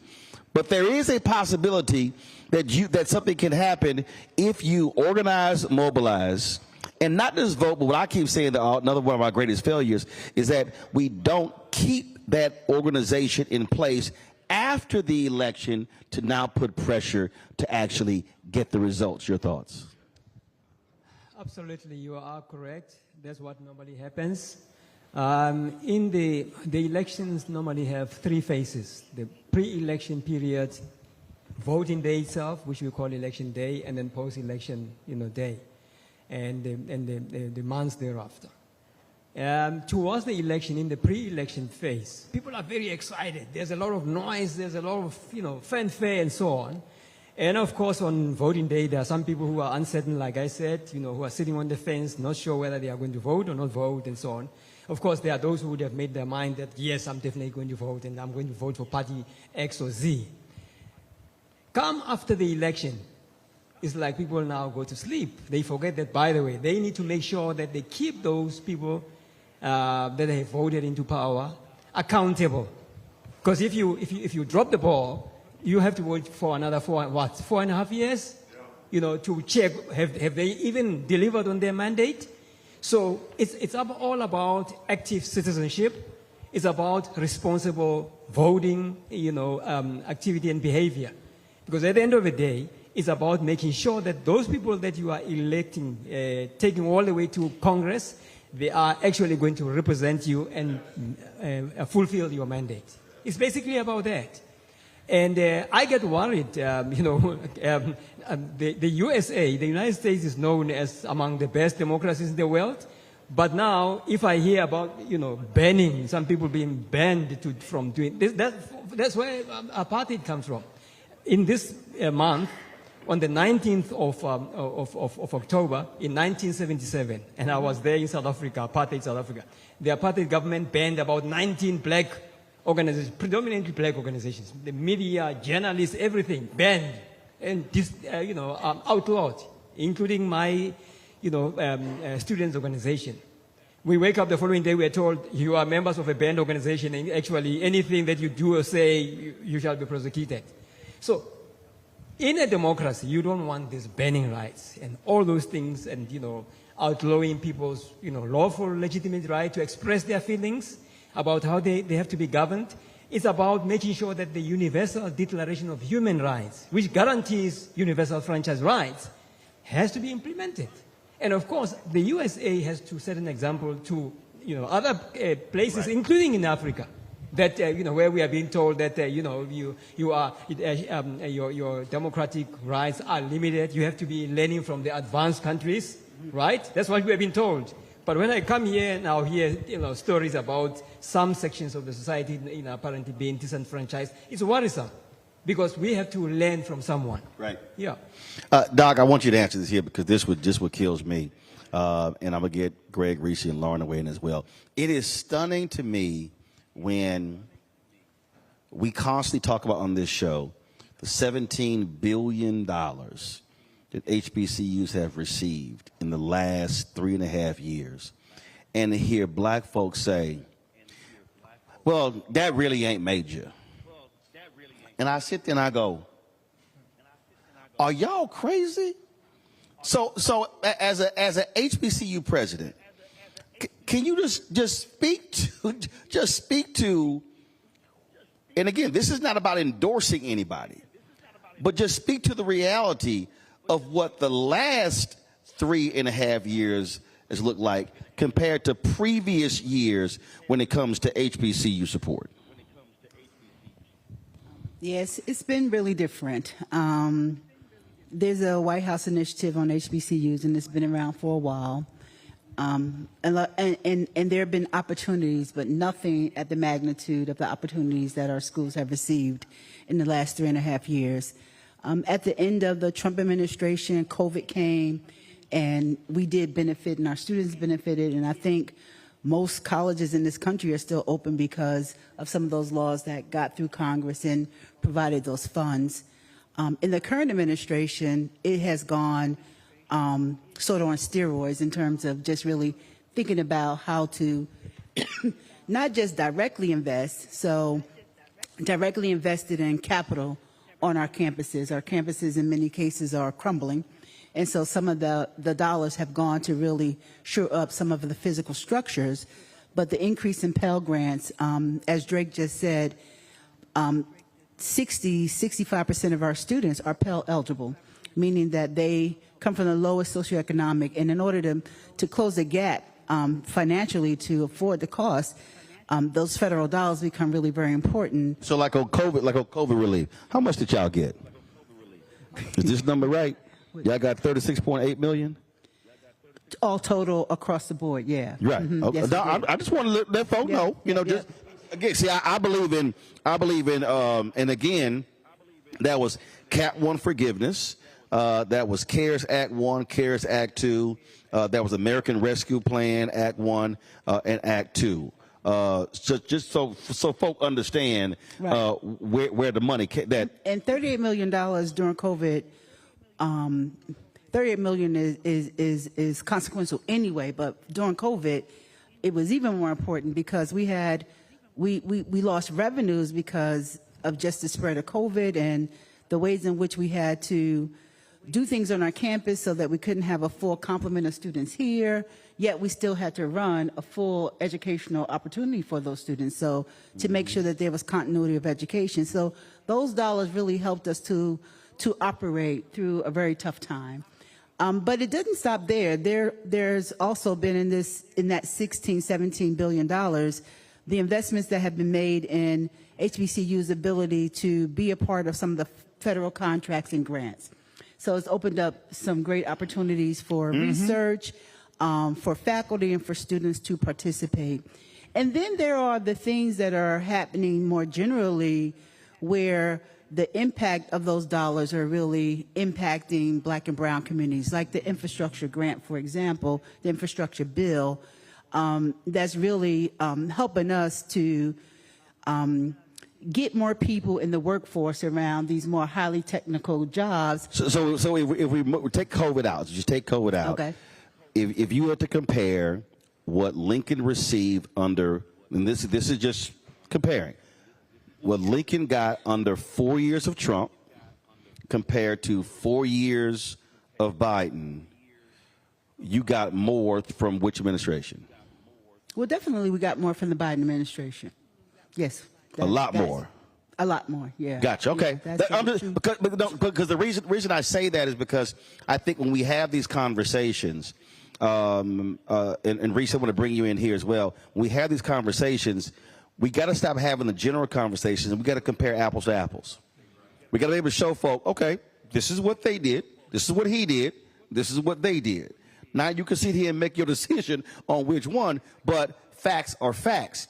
I think what happens a lot of these times when we have these discussions, folks are just speaking in very general terms where I'm like, no. Let's be real specific about what happened here and what happened here. Because I'll never forget 1984 when Reagan was running for re-election. And there was a lot of college Republicans. They were like, yeah, Reagan. And literally 3 weeks after the election, he came down with some massive cuts on Pell Grants. And there was a lot of college Republican white boys who were crying on national news. And I was sitting there going, y'all wasn't paying attention last month when he said he was going to cut her. And again, this is where I just think we have to hit our folks with the facts. This is what was done on the 4 years. This was done under these 4 years. Now you decide which one you want to vote for.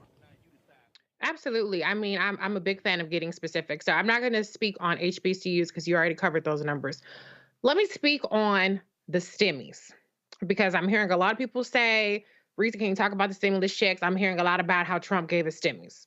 Here are the facts in terms of the STEMIs. First of all, there was a Democratic Congress, shout out to Nancy Pelosi, who ensured that you got those STEMIs because appropriations originate from the House of Representatives, the Congress. Donald Trump held up some of those STEMIs because he wanted his name to go on those checks. The Biden-Harris administration, the first thing they did in the American Rescue Plan, which had no Republican votes, was give out STEMIs that amounted to $401 billion, $511 billion. Okay? So that is the checks that y'all got when Biden-Harris took over that only had Democratic votes. The Democrats were in charge of the Senate. The Democrats were in charge of the House. There were 167 million stimulus checks that were payments that were sent out. Under Trump, and the Democratic Congress, be clear, it was not a Republican trifecta. The first one was $271 million or billion dollars. The next one was $141 billion. And so this whole idea that Trump gave you all the STEMIs, where one stimulus check came out to almost as much as two stimulus checks under a Democratic Congress and Donald Trump signed it, is crazy. And that was completely on a partisan level where the Democrats gave out $401 billion of stimulus checks. The other two checks combined came out to $412 billion. So the idea that you only become flush with cash when Republicans are in office, when Donald Trump is in office, is a lie. And that's not even including the fact that things like unemployment assistance were rejected by people like Brian Kemp, and other Republican governors. That's not even including the fact that you had Republican governors like Kay Ivey who spent COVID money on prisons instead of shoring up the schools. That's not including the fact that we cut child poverty in half with the child tax credit for a year, which the Republicans obstructed, and so on and so forth. So if we want to talk about dollars in hand, we can talk about a number of things, but one of those things that the Democrats did even better than Donald Trump did was give you STEMIs.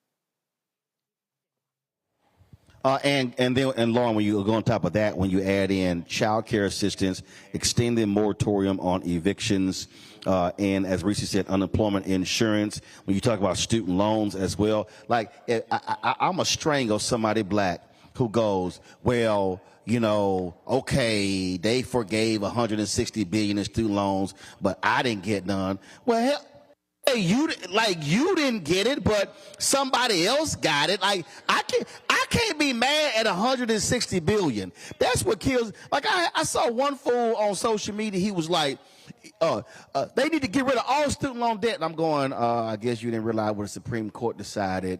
Oh, I'm sorry. You didn't vote in 2016. And Trump got a chance to appoint 3 Supreme Court justices. So don't complain to me about a Supreme Court decision that came down the pipe several years later when you didn't vote in the election when you could have actually impacted who the Supreme Court person is. That to me is still crazy when you see almost 5 million people and $160 billion that was actually provided in relief. That's real money, Lauren. Yeah, that is real money. Obviously, things like the child tax credit and the fact that the Republican Party has a history of going after federal employees, going after federal employee retirement. George Bush wanted to privatize Social Security. Ronald Reagan messed up the civil service system. You used to be able to retire at 32 years at 80% of your salary. And then Ronald Reagan comes along and messes that up. Donald Trump, of course, is talking openly about eliminating several huge federal agencies, including the Department of Education. He's talking about somehow dismantling the FBI. These, of course, are all jobs, right? And the federal retirement system is the best in the country, actually, in terms of rate of return. And so, you know, the Republican Party is just really good at messing up people's money, trying to privatize it, trying to funnel it to their buddies.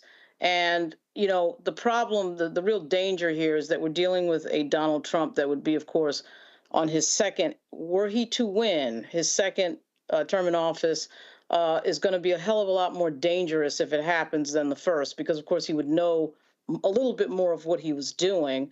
And people like Steve Bannon and Steve Miller, this is all they talk about, is dismantling the federal government. So if we just looked at just federal employees, which is a place where a lot of African Americans can go and get a guaranteed retirement because none of this is subjective or up to somebody's opinion or whatever. Everybody has the same retirement. Everybody's under the same retirement system and gets the same benefits. It's one of the best in the country. And the Republicans are openly talking about dismantling it. That alone should get people's attention, because it is amazing to me, the Republican ability to sort of try to make people's lives more difficult, whether it's screwing around with people's health care, trying to dismantle the Affordable Care Act. Why are they trying to do that? Or privatize things. I mean, this is just what they're up to. And these are real dollars and cents types of things that you can't get back again once they're lost. You know, Greg, I think a lot of times when you look at, and this is just, I think, human instinct. You got a lot of folks who don't like to, they like, oh no, be humble, you know, don't take credit. No, sometimes you need to take credit. I remember when my 6 nieces were with me, I was like, oh no, let me explain to y'all who bought all this stuff. And I was real clear. Okay, that laptop cost $2,000. Yeah, Uncle Roro paid for that. Let me real clear where the money came from. Oh, no, I was real clear. I break it down. And so, to me, if I'm Vice President Kamala Harris, between now and Election Day, I would do a whole speech on, we did that. That'd be my hashtag. I'd be like, we did that, and we did that, and we did that. And I keep telling y'all, that scene from Jungle Fever when Flipper, Wesley Snipes, when he quit, and he was going through the office, and he was pulling down architect, he's like, mine. That's how you got to do this. The reality is you're going up against somebody who Donald Trump took credit for a veterans bill that Obama signed. Like, we got actual video of Obama signing the bill and Trump took credit. When you're running up against somebody who took credit He's still claiming he guaranteed funding for HBCUs when it was a $250 million program and only $90 million went to HBCUs. The rest went to Hispanic serving institutions, and his budget zeroed it out of the budget. And then it was Congresswoman Alma Adams, Congressman Bobby Scott, and others who put it back in. Those are the facts. This is just where you got to just put that stuff aside and learn to take credit for some stuff you did. You have to. You have to. We remember last month when the White House announced, what was it, about $1.3 billion in additional support for HBCUs, and you covered the story, putting this administration over the $17 billion mark collectively. There is the deep value of crowing loud, long, everywhere, because you are facing someone who is a liar to his DNA. There's an enthusiasm in the lying of Donald Trump. And when you combine that with whatever brain disease that he has, whether it's untreated syphilis or some other malady that is causing the mush inside his skull to rot and fall through his ears, you have an unstoppable force, a person who is not dealing with reality. So as you say, you've got to, you not only combat them with facts, you project it forward. I mean, if you want to appeal in an idiocracy like the United States of America to people's individual interests, then you can say something very simple. I mean, in that same White House press release where they announced the additional $1.3 billion in funding around the second week of last month, September, they talked about how the United Negro College Fund has recent research to say that HBCUs generate about $16.5 billion annually in economic impact on communities that they are in. Now, and not only communities they are in, but the communities that their students are from and return to. Those students, that generates over 136,000 jobs and $146 billion in collective lifetime earning for the graduates. Now, that should resonate in the Confederacy. I don't call it the old Confederacy because those 11 states remain in the Confederacy. As we heard Maya Wiley talk through the survey, most of the states that restrict people who have been convicted of crimes from voting in the most egregious category, which includes paying all the money back, are in the Confederacy. Well, that's where the HBCUs are as well. So if you're in Georgia, if you're at Albany State, and if you're in Savannah State, if you are like you've been, and when you went in Savannah during the election cycle of 2020, if you are in South Carolina, as you have been, if you're in South Carolina State or Claflin, if you are in North Carolina at A&T or North Carolina Central or Winston-Salem State or Salisbury State, not Salisbury State, if you're at any of the Elizabeth City State, then you should understand that not only are you registering to vote, I mean, I love the spirit of our brother Drake Smith, man. That's something right there when you put feet to pavement and walk. Brother, I was a student body president. I know what it's like to go by yourself. And then after you win, everybody say they was going. But I know what that is, brother. But your command of facts speaks to the enthusiasm that has to be seen across our HBCU campuses because they are engines of economic impact, finally. These racists are going for all the marbles. As Adam Serwer, who you've interviewed many times, and certainly many times on this network, has said, the cruelty is the point. When you read Project 2025, if you get pregnant, they want the police to have your name down and said if you try to terminate the pregnancy, they want to put you in jail. This is the Handmaid's Tale. The cruelty is the point. Lauren, you walked us through that. People who can't retire like they used to because of a punk named Ronald Wilson Reagan, who are now facing, if they get Project 2025 and implement it, the fact that they are all going to be replaced by 24 to 35-year-old white supremacists that they've got 11,000 names and growing on that they're going to replace the whole damn federal government. If you don't understand that, then you saunter on off into the sunset. Those of us who do, Brother Smith, you said it, man, sacrifice. It's sacrifice time now. We should be rendering November the 5th as irrelevant as we can. Bank the vote. Go early. Vote. Go get somebody else. Go vote. So by the time them hillbillies show up at November the 5th to try to intimidate you, it's 5 people left to vote. Everybody else done voted, and we waiting on the returns. We've got to now step it up. Doc, I want to ask you a specific question, each of you a specific question, to the point that Greg just made, and I've been saying that constantly. You could talk about the $17 billion to the HBCUs, but the reality is, when he talked about the economic impact, So if you're in a community around an HBCU, you're benefiting from that level of investment. You're benefiting from the growth in enrollment. So, in Tennessee, they got rid of the board of trustees, and they complain about, having to, why y'all sitting there renting hotels? Fool, your enrollment is exploding. Then they were mad trying to figure out why the folks were going to Tennessee State, not going to the white schools, kind of like because they didn't want to go. And then we start talking about Florida A&M, TSU. All these schools are seeing growth. That's benefiting restaurants. That's benefiting apartment complexes. So the economic impact of HBCU growth extends beyond the campus. It's the community around the campus as well. Absolutely. We are the largest employer in this area.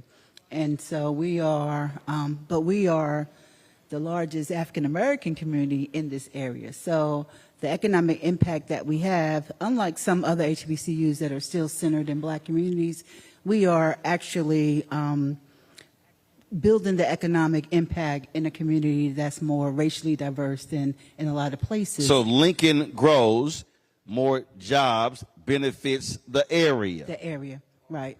Oxford grows.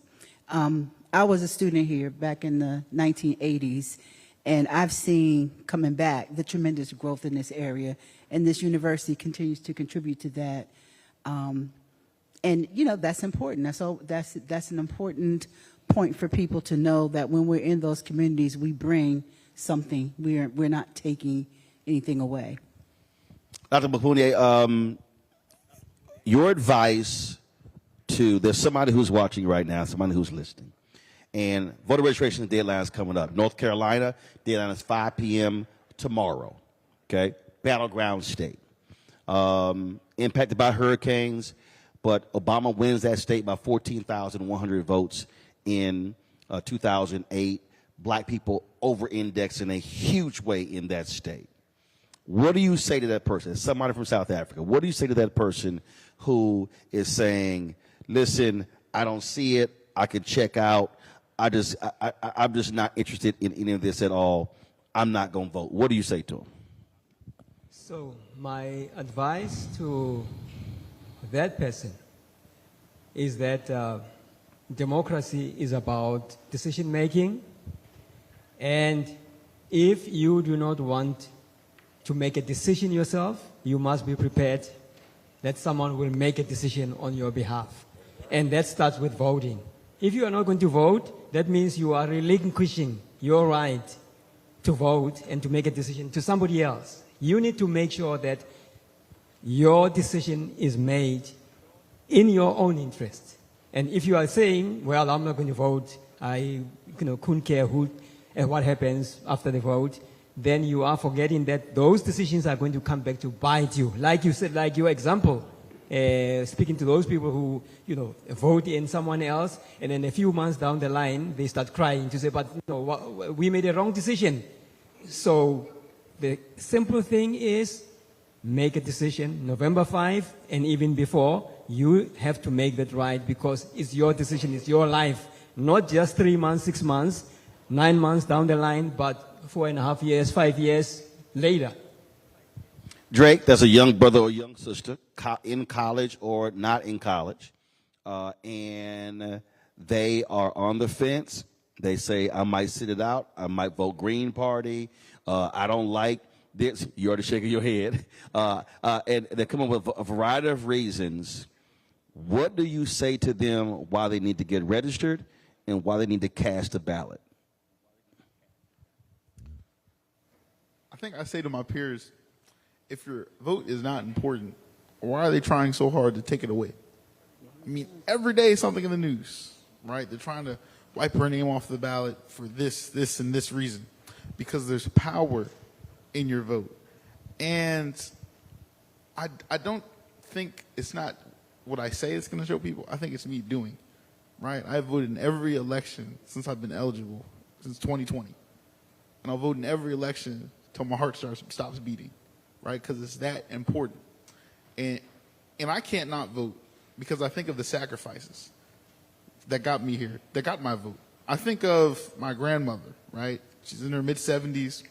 They used to throw rocks at her. She's one of the first black women in her, first black students in her high school, integrated. used to throw rocks at her, right? I think of the founders of Lincoln University, right? Started with one building, like one professor who was the president, 3 students, 30 acres, and no mule. And look at us now, right? That is from a good God upstairs, but also from actual manpower. And I can't throw it all away. There's too much at stake this year, right? There's too much that's been put on the line for you to sit at home and not do anything. Because the reason that you think your vote does not matter is because they're putting a lot of money and time and effort into telling you that. So I'm going to say this to close this out, and that is, and again, I love for people, I need people to understand and see tangibles. This is a state university, which means it receives state funding, which means that the folks who vote on this university, they are elected by the people. And what our folk have to understand is that this is our money. A state institution is our money. I remember I had some folks who said, why don't you go to Texas A&M and not go to Texas Southern? I said, well, both of them state schools. I said, so I'm going to go get their money too. That has to be a state of mind. And so this state of Pennsylvania is going to be hugely critical when it comes to who is the next president of the United States. But there's also a U.S. Senate race. It's also important. And who controls the United States Senate is most important. Because the reality is this, under Biden-Harris, 200 federal judges, actually it's more than that now, have been appointed to the federal bench. 58 African-American, 37 black women, 21 black men. This president and the vice president appointed more black women to the appeals court than every president before them combined. Combined. Biden leaves office January 20th. Hopefully, Vice President Kamala Harris is the 47th president. She may very well face a Republican United States Senate. That means they will determine whether or not her judges even get a hearing. They will determine whether or not her nominees to cabinet gets approved or gets voted down. And so then you go down further. You have congressional races in Pennsylvania all across the country. And guess what? If Democrats win 218 seats, Hakeem Jeffries becomes the first black Speaker of the House in United States history. Which means, and Reese already pointed it out, the Constitution says any bill that involves money starts in the House. Let me remind everybody, all of you out there who have been complaining, you complain, Democrats fail on the George Floyd Justice Act. That's a lie. The George Floyd Justice Act passed the House. It died in the Senate, and you can blame Senator Tim Scott and Senator Lindsey Graham, Republicans of South Carolina. The Crown Act passed the Democrat-controlled House, died in the Senate because it couldn't get 60 votes. Let me remind everybody, after 10 black people were murdered in Buffalo, New York, Congressman Jamal Bowman put forth a bill calling out white supremacy, calling out extremists, calling out law enforcement. Every Republican except one voted against the bill after 10 black people were slaughtered. Let me remind y'all, Republicans voted against the renaming of Confederate Army and military bases. Let me just remind you how many Republicans voted for the American Rescue Plan? 0. Infrastructure bill? 0. How many of them want the infrastructure money? And right now, how many Republicans voted against FEMA funding and they're now begging FEMA for money for their community? All I want people to do, forget a Democratic Party and Republican Party, just look at issues, just like when I asked about HBCUs. How much money did HBCUs get under Trump Pence compared to Biden-Harris? And if more happen on the Biden-Harris than got on the Trump-Pence, it's a good bet you're going to get more on the Harris walls than you will Trump and Vance. And so I'll strip away party and just look at where the issues stand. And if I'm looking at civil rights, if I'm looking at voting rights, I'm looking at criminal justice reform, black maternity health, I'm looking at the health period, it's no choice. It's a very easy choice. But one thing you have to do is not sit at home and then say, well, both parties are the same, because they're not, and the facts actually show it. I appreciate all the folks at Lincoln for making today's show possible. Madam President, thanks a bunch. Y'all know I'm real black. We were going to Philadelphia for 2 days, and they had me going to a suburban Penn State school, and I was like, what is this school? And I said, no, we're not going there. I called some folks with some Democratic folks. I was like, no, we're not going there. And so I called the president's office, and they were like, hello, this president's office. I'm like, yep, it's Roland Martin. I need to hire the president. And luckily, your secretary knew who I was, so she's like, hold on. She didn't ask me who you with.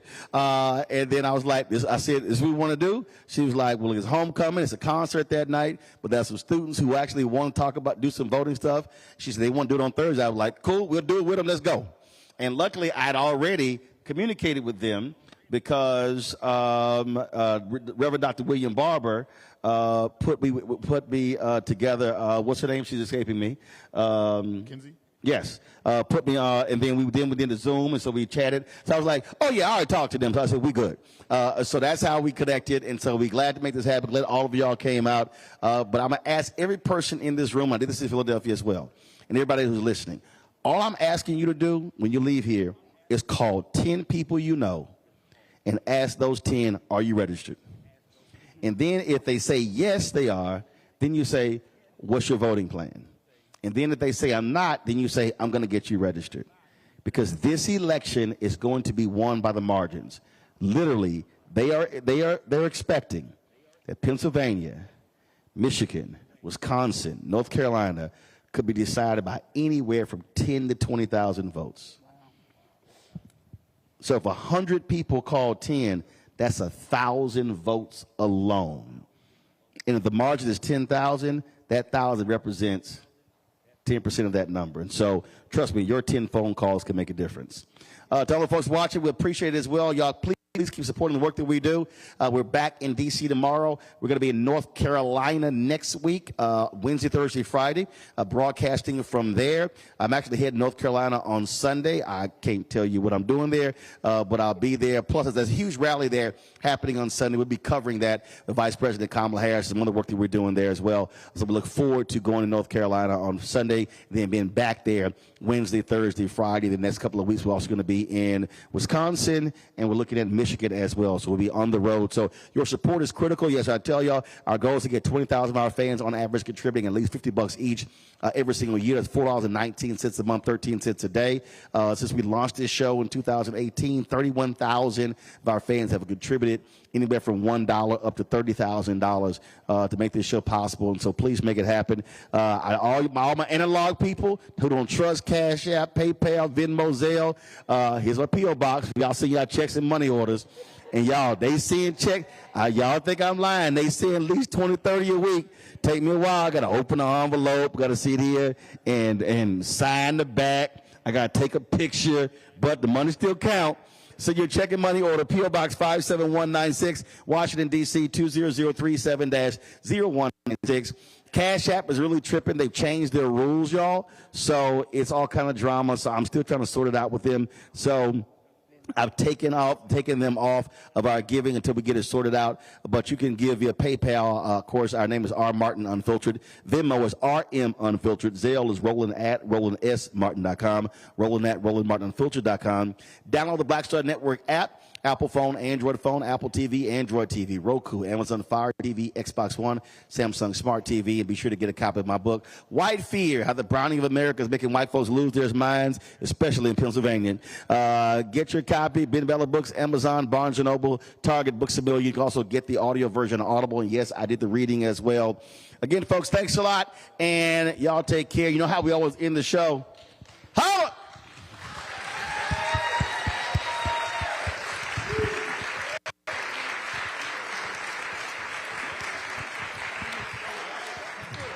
Network is here. Oh, no punch! I'm real revolutionary right now.